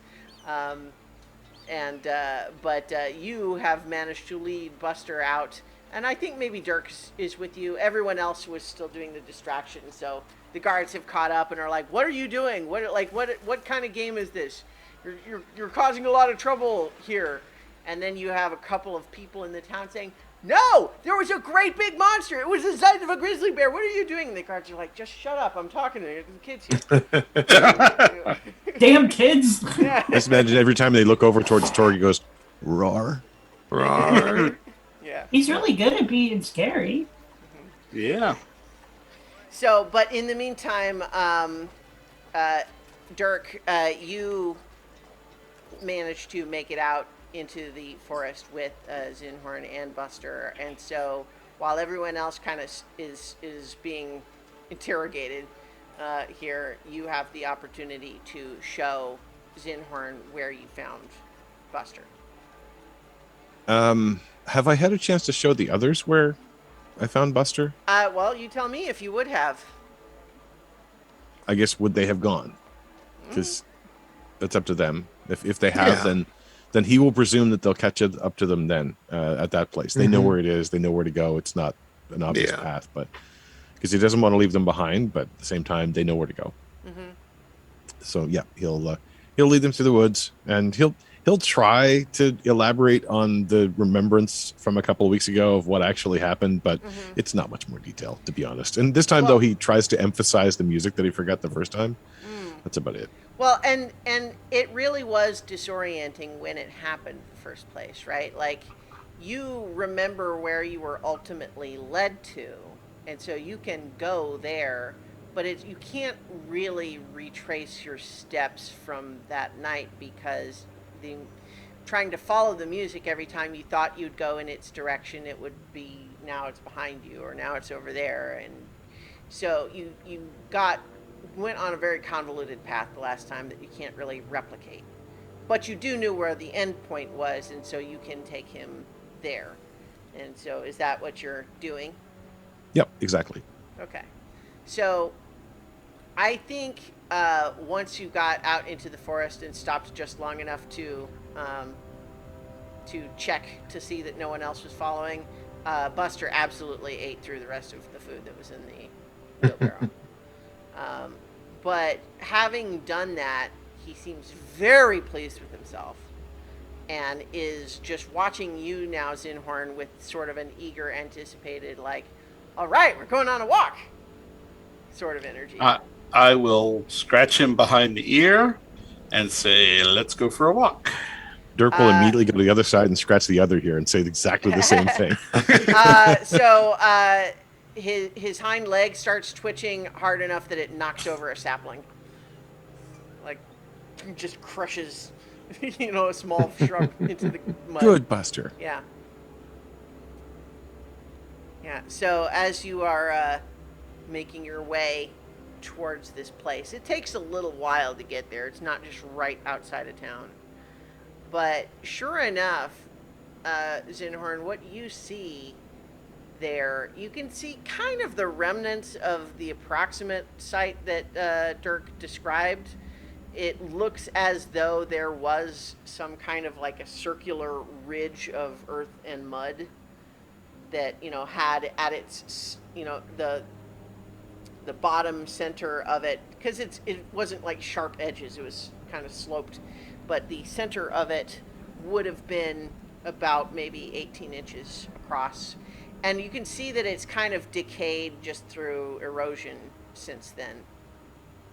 But as you're there, I think that there is just another slight element of that slight tingly feeling that you felt when you recognized the music. Just only just noticeable. Like, you feel it, but it's not strong, and you can't quite really place it.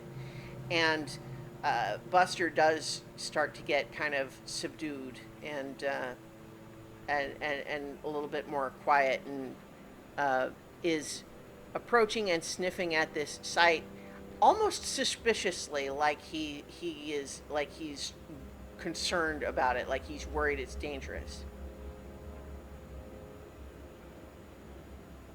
Okay. I'm gonna walk the perimeter and see if I feel like the lip around the depression. Mm-hmm. See if I see anything or feel anything. So, like, bear in mind, like, it's not big. Like, the outer edge of this circular thing is only like maybe 7 feet across, right? Okay. Because when Dirk found Buster, he was only just like the size of a dog, right? Right. And so he was just at the center of this thing that was around him. Now, I think it's impossible for you, Zinhorn, to know now what would have caused that. Like, some ideas that I think maybe cross your mind are like, did something come up from below, displacing the ground? Was it like a crater from something falling out of the sky? I think it's impossible to tell now because it's been kind of worn away too much. But you don't see a hole at the center. It seems to be at approximately ground level there. I'm gonna take a step back and sketch it. Okay. So that I have a good solid reference point for it. Mm-hmm. And then I'm gonna step into the depression, and I'm watching Buster to see if like he starts getting concerned for me. As you start like moving to like step into the circle, Buster actually like grabs the like shoulder of your armor with his teeth and I step back.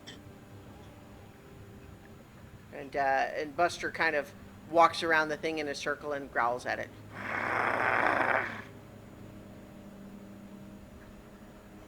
That's weird. Yeah. Right. He was a lot smaller when I found him. And Yeah. Dirk has kind of moved closer to the hole and just kind of holding his hands out and looks up at the size that this behemoth has become and kind of the small amount that he has between his hands. Yeah. Mr. Zinhorn? Yeah. Are you gonna take Buster away? Buster seems very attached to me all of a sudden. Yeah, I noticed. And, Whoops, slipping you into found nudity. him, and I know he's attached to you, and you're very fond of him as well. But I may be able to care for him better now, and you've done such an amazing job caring for him. But he and I, we both went through something, I think. And because he knows that song, and I was, like your age when I came out of that place and I lost my parents. And as far as I know, I was there for 85 years. 85 years had passed here, and I hadn't aged a day. So That's forever. that's a very, very long time. And so if he went through something similar, he may have been a little one for years and years and years. And now that he's out, he's feeling much better. At first, I thought he came from that place, that he belonged in that place. But I would think he would want to go back if this, and I point to the hole in the ground, the depression, if that's some kind of way back into that place. But he doesn't want me to go, and I don't think he wants to go.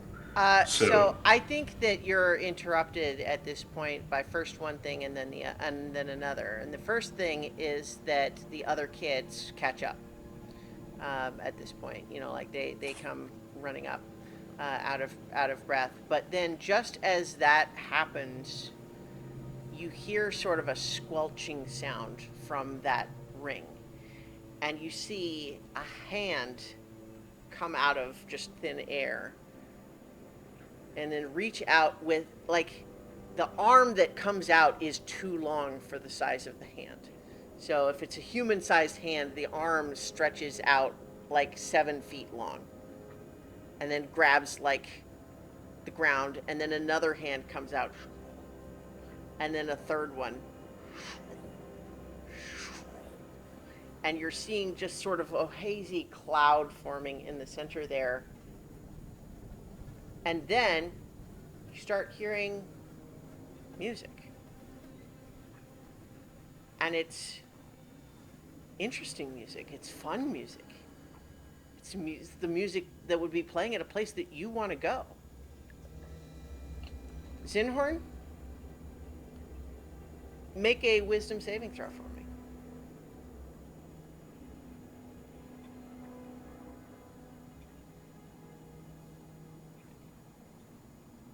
Seven. Zinhorn, you realize right now that's where your parents are. That's where you have to go to get them. If you want to be with your parents again, like, that's where they are. You just got to go in the hole. Just go through.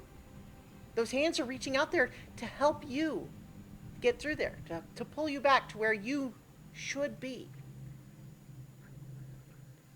All the other all of you kids, I also want you to roll a d20.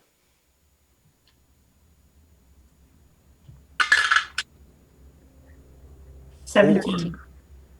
13. Okay. So that was 8 for Dirk. What was Torg? Okay. 4. Yeah. So I think Dirk and Torg, you also hear this music, and you're like, so Torg, this is the first time hearing it for you, but you're thinking like, that sounds like a carnival. That sounds awesome. And all you have to do is just take the hand, and you can go to this carnival. And you know what? I bet that carnival doesn't care how late you stay up or how much fried food you eat. That's maybe the sort of carnival you could go and spend your whole life at. And Dirk, you're saying, finally, I found it. That music I was looking for. There it is. It's right there. All I have to do is take that hand. And so there are, in fact, 5 hands reaching out. But I think Nellie and Venora, you see Torg, Dirk, and Zinhorn starting to slowly step forward, reaching out their hands for these gross, creepy monster hands that just came out of nowhere in the middle of the forest. And you kind of hear music, but it sounds very discordant and unpleasant to you.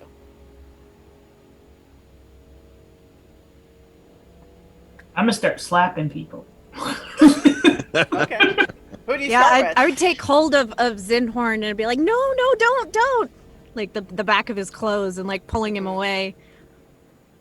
Maybe a few beseeching glances to Buster's, like, help us. Yeah.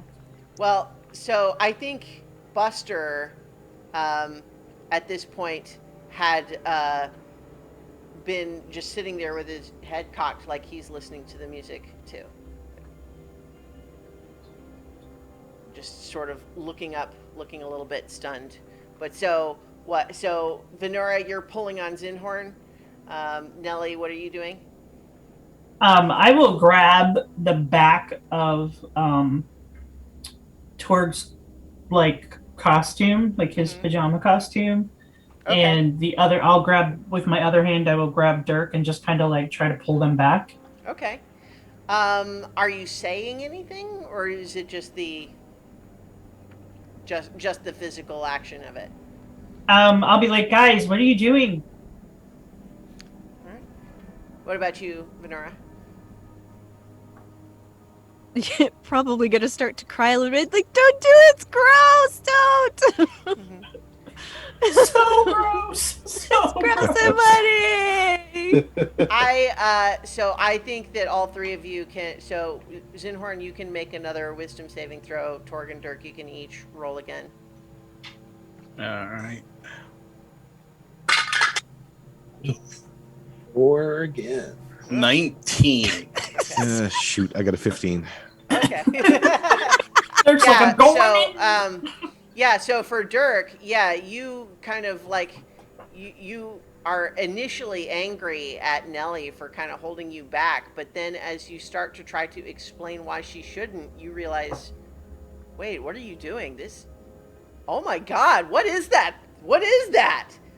It was trying to pull you into wherever that is. That's scary.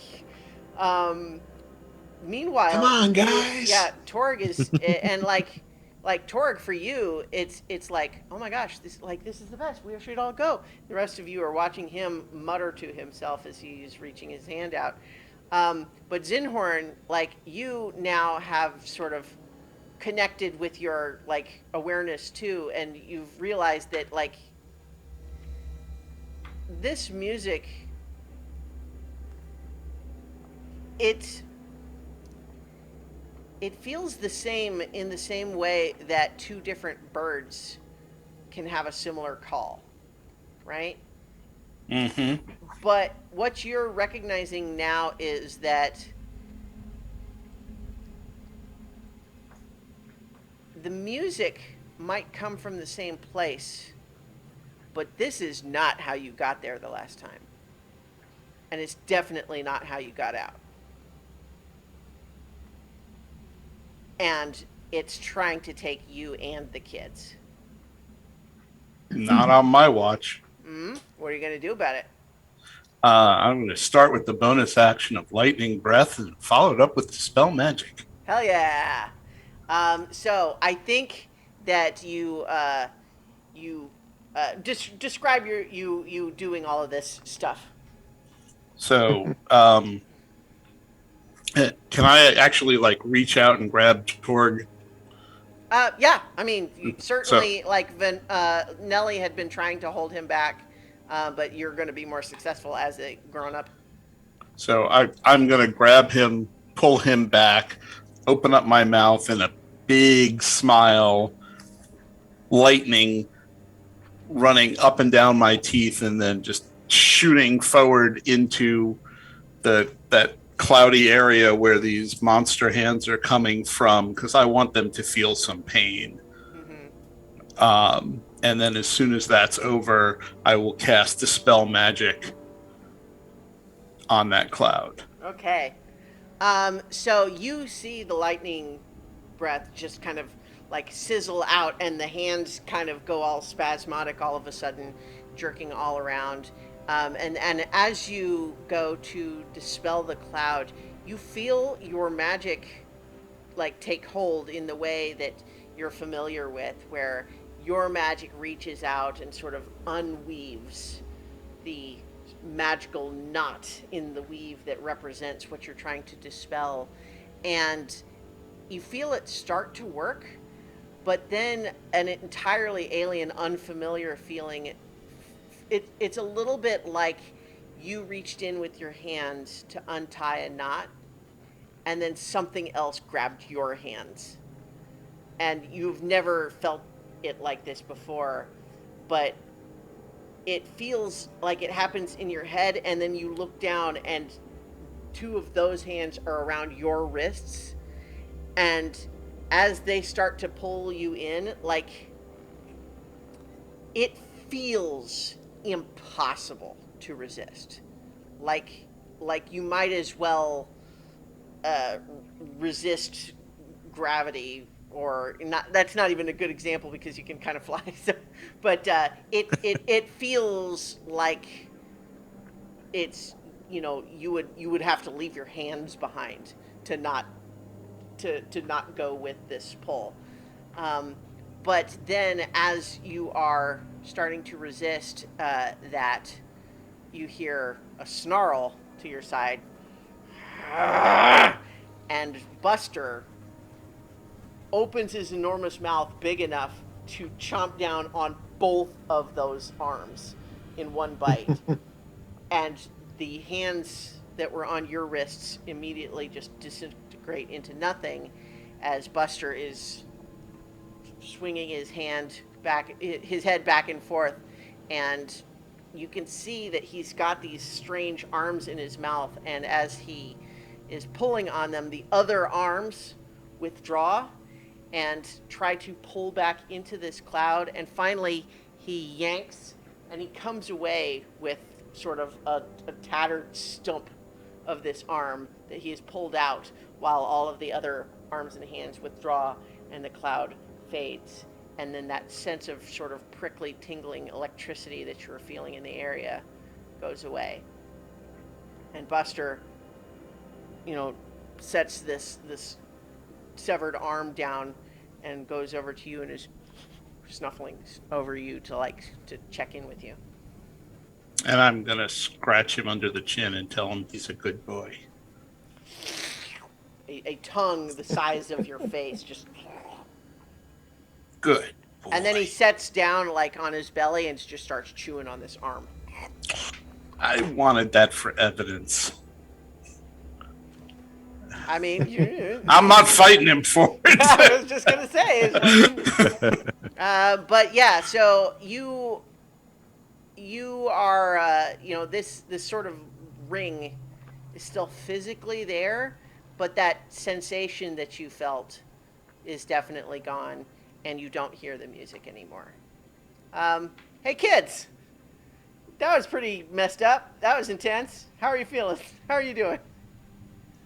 I feel like, yeah, Ben still got hold of the back of his robe, is just sobbing into it. This is scary. Yeah, I'm crying because my dress is ripped. This was scary. That music was worse than my singing. I didn't think that was possible. You'd be quite disappointed. Like, but, come back. It was gross. You don't want to go in there.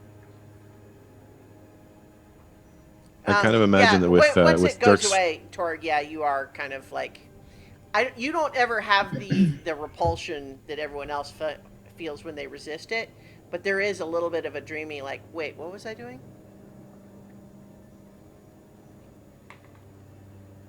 The eyes on that panda are creeping me. the mouth, which is amazing. Yeah. Yes. Just like you get blink, blink, blink, blink, blink, blink, blink, blink, blink.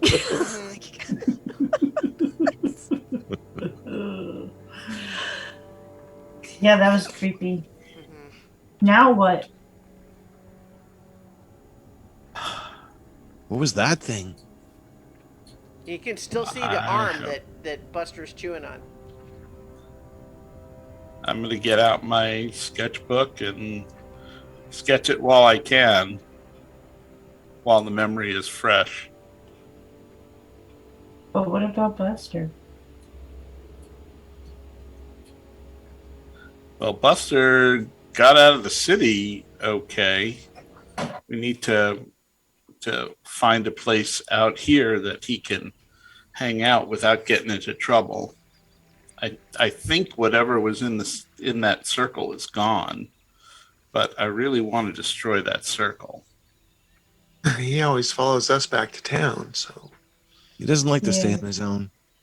Yeah, but I think he'll.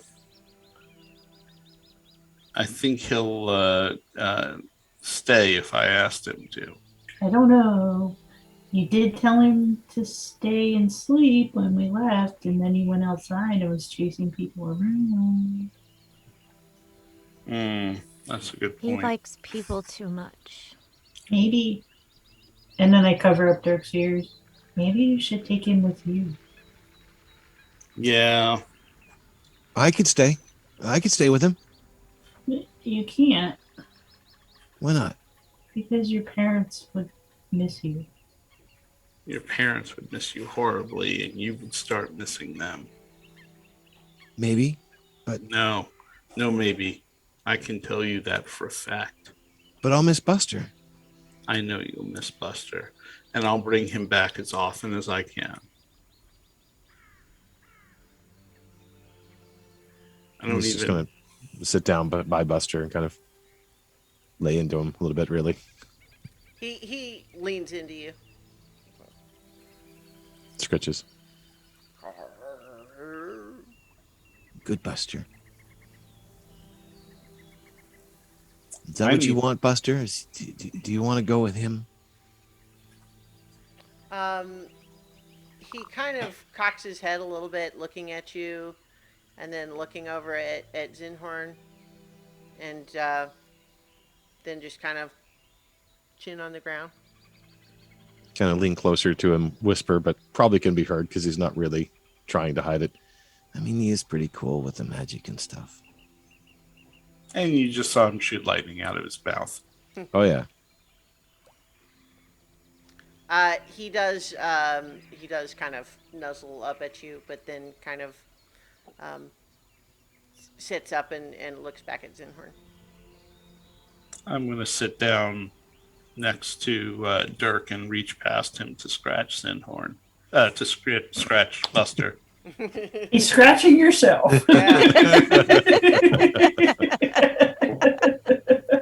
Legs kicking. Mm-hmm. Yeah. How big is he gonna get? Hopefully not so big I can't feed him. Or, that he doesn't start eating cities or something. I All right. mean, Are you going to help him find his way home? well, this is the closest I've gotten to my parents in 20 something years. So he almost helped me find my way home if it wasn't for those creepy arms. But this is more information than I've had since I was found here.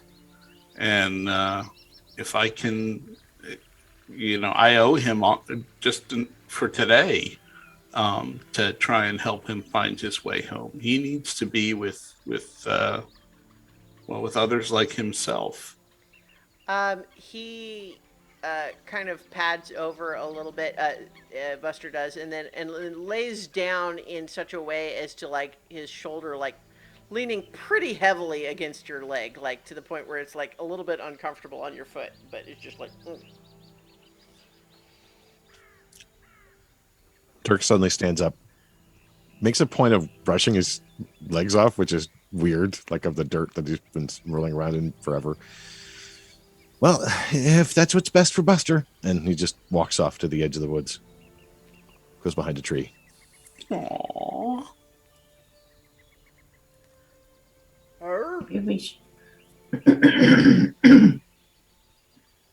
Maybe we should get him a puppy. Yeah, Yeah, probably a puppy. puppy would definitely be a good start. Or kitten. Kittens are fun. Puppy Yeah. might like playing in the dirt and smelling bad more. Yeah. Or maybe we could get him a pig. One of those little potbelly pigs. They're so smart. Pigs Wasn't are there fun. a pig in the market today? I think so. They said that it Freckle. could eat everything. Yeah. Maybe he Yeah, would I like think- that kind would- of pig. He probably would because it would be a lot like Buster. Right. My friends and I fixed the pig. Yeah, So I think that- there is a moment there too, Zinhorn, where you realize, like, it's been a couple of hours. Yeah. I need to find my friends. They are not going to believe how awesome this day was. Do you guys think you can hang out here with Buster so he doesn't get lonely so I can go find my friends? Yeah. Okay. All right. Dirk, come hang out with Buster. But they're leaving. Not yet. Not leaving yet. I got to go get my friends. We have to Buster sit. Hey, do your friends do magic too? They do. They're very magical. Do you think they could teach us stuff? They might be able to. Unfortunately, Torg, there's no druids among us. Oh. That's all right.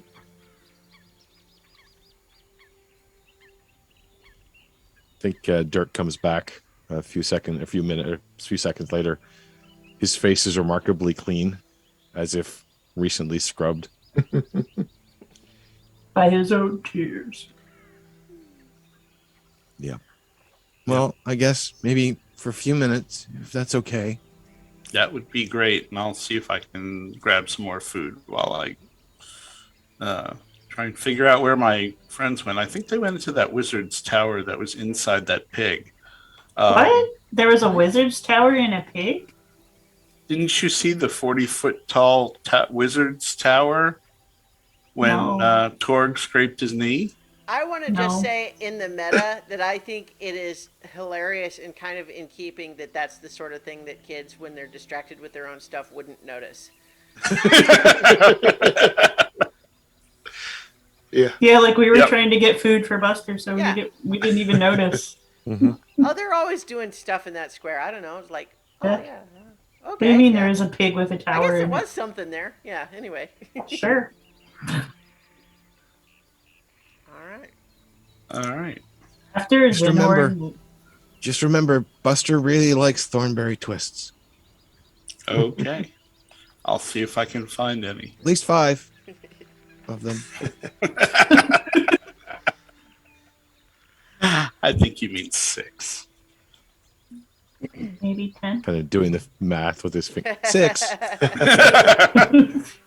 right. I imagine after Zinhorn leaves, we all start talking about becoming adventurers when we grow up, because that seems like a pretty cool job. Oh, yeah. Wonder if you can, if all clerics can shoot lightning out of their mouth like that. I don't know. But that was pretty amazing. Pretty amazing. Now I want to learn how to do magic. Me I can't too. wait for the next storm. Do you think it'll bring another Buster? There'll never be another Buster, but maybe another friend.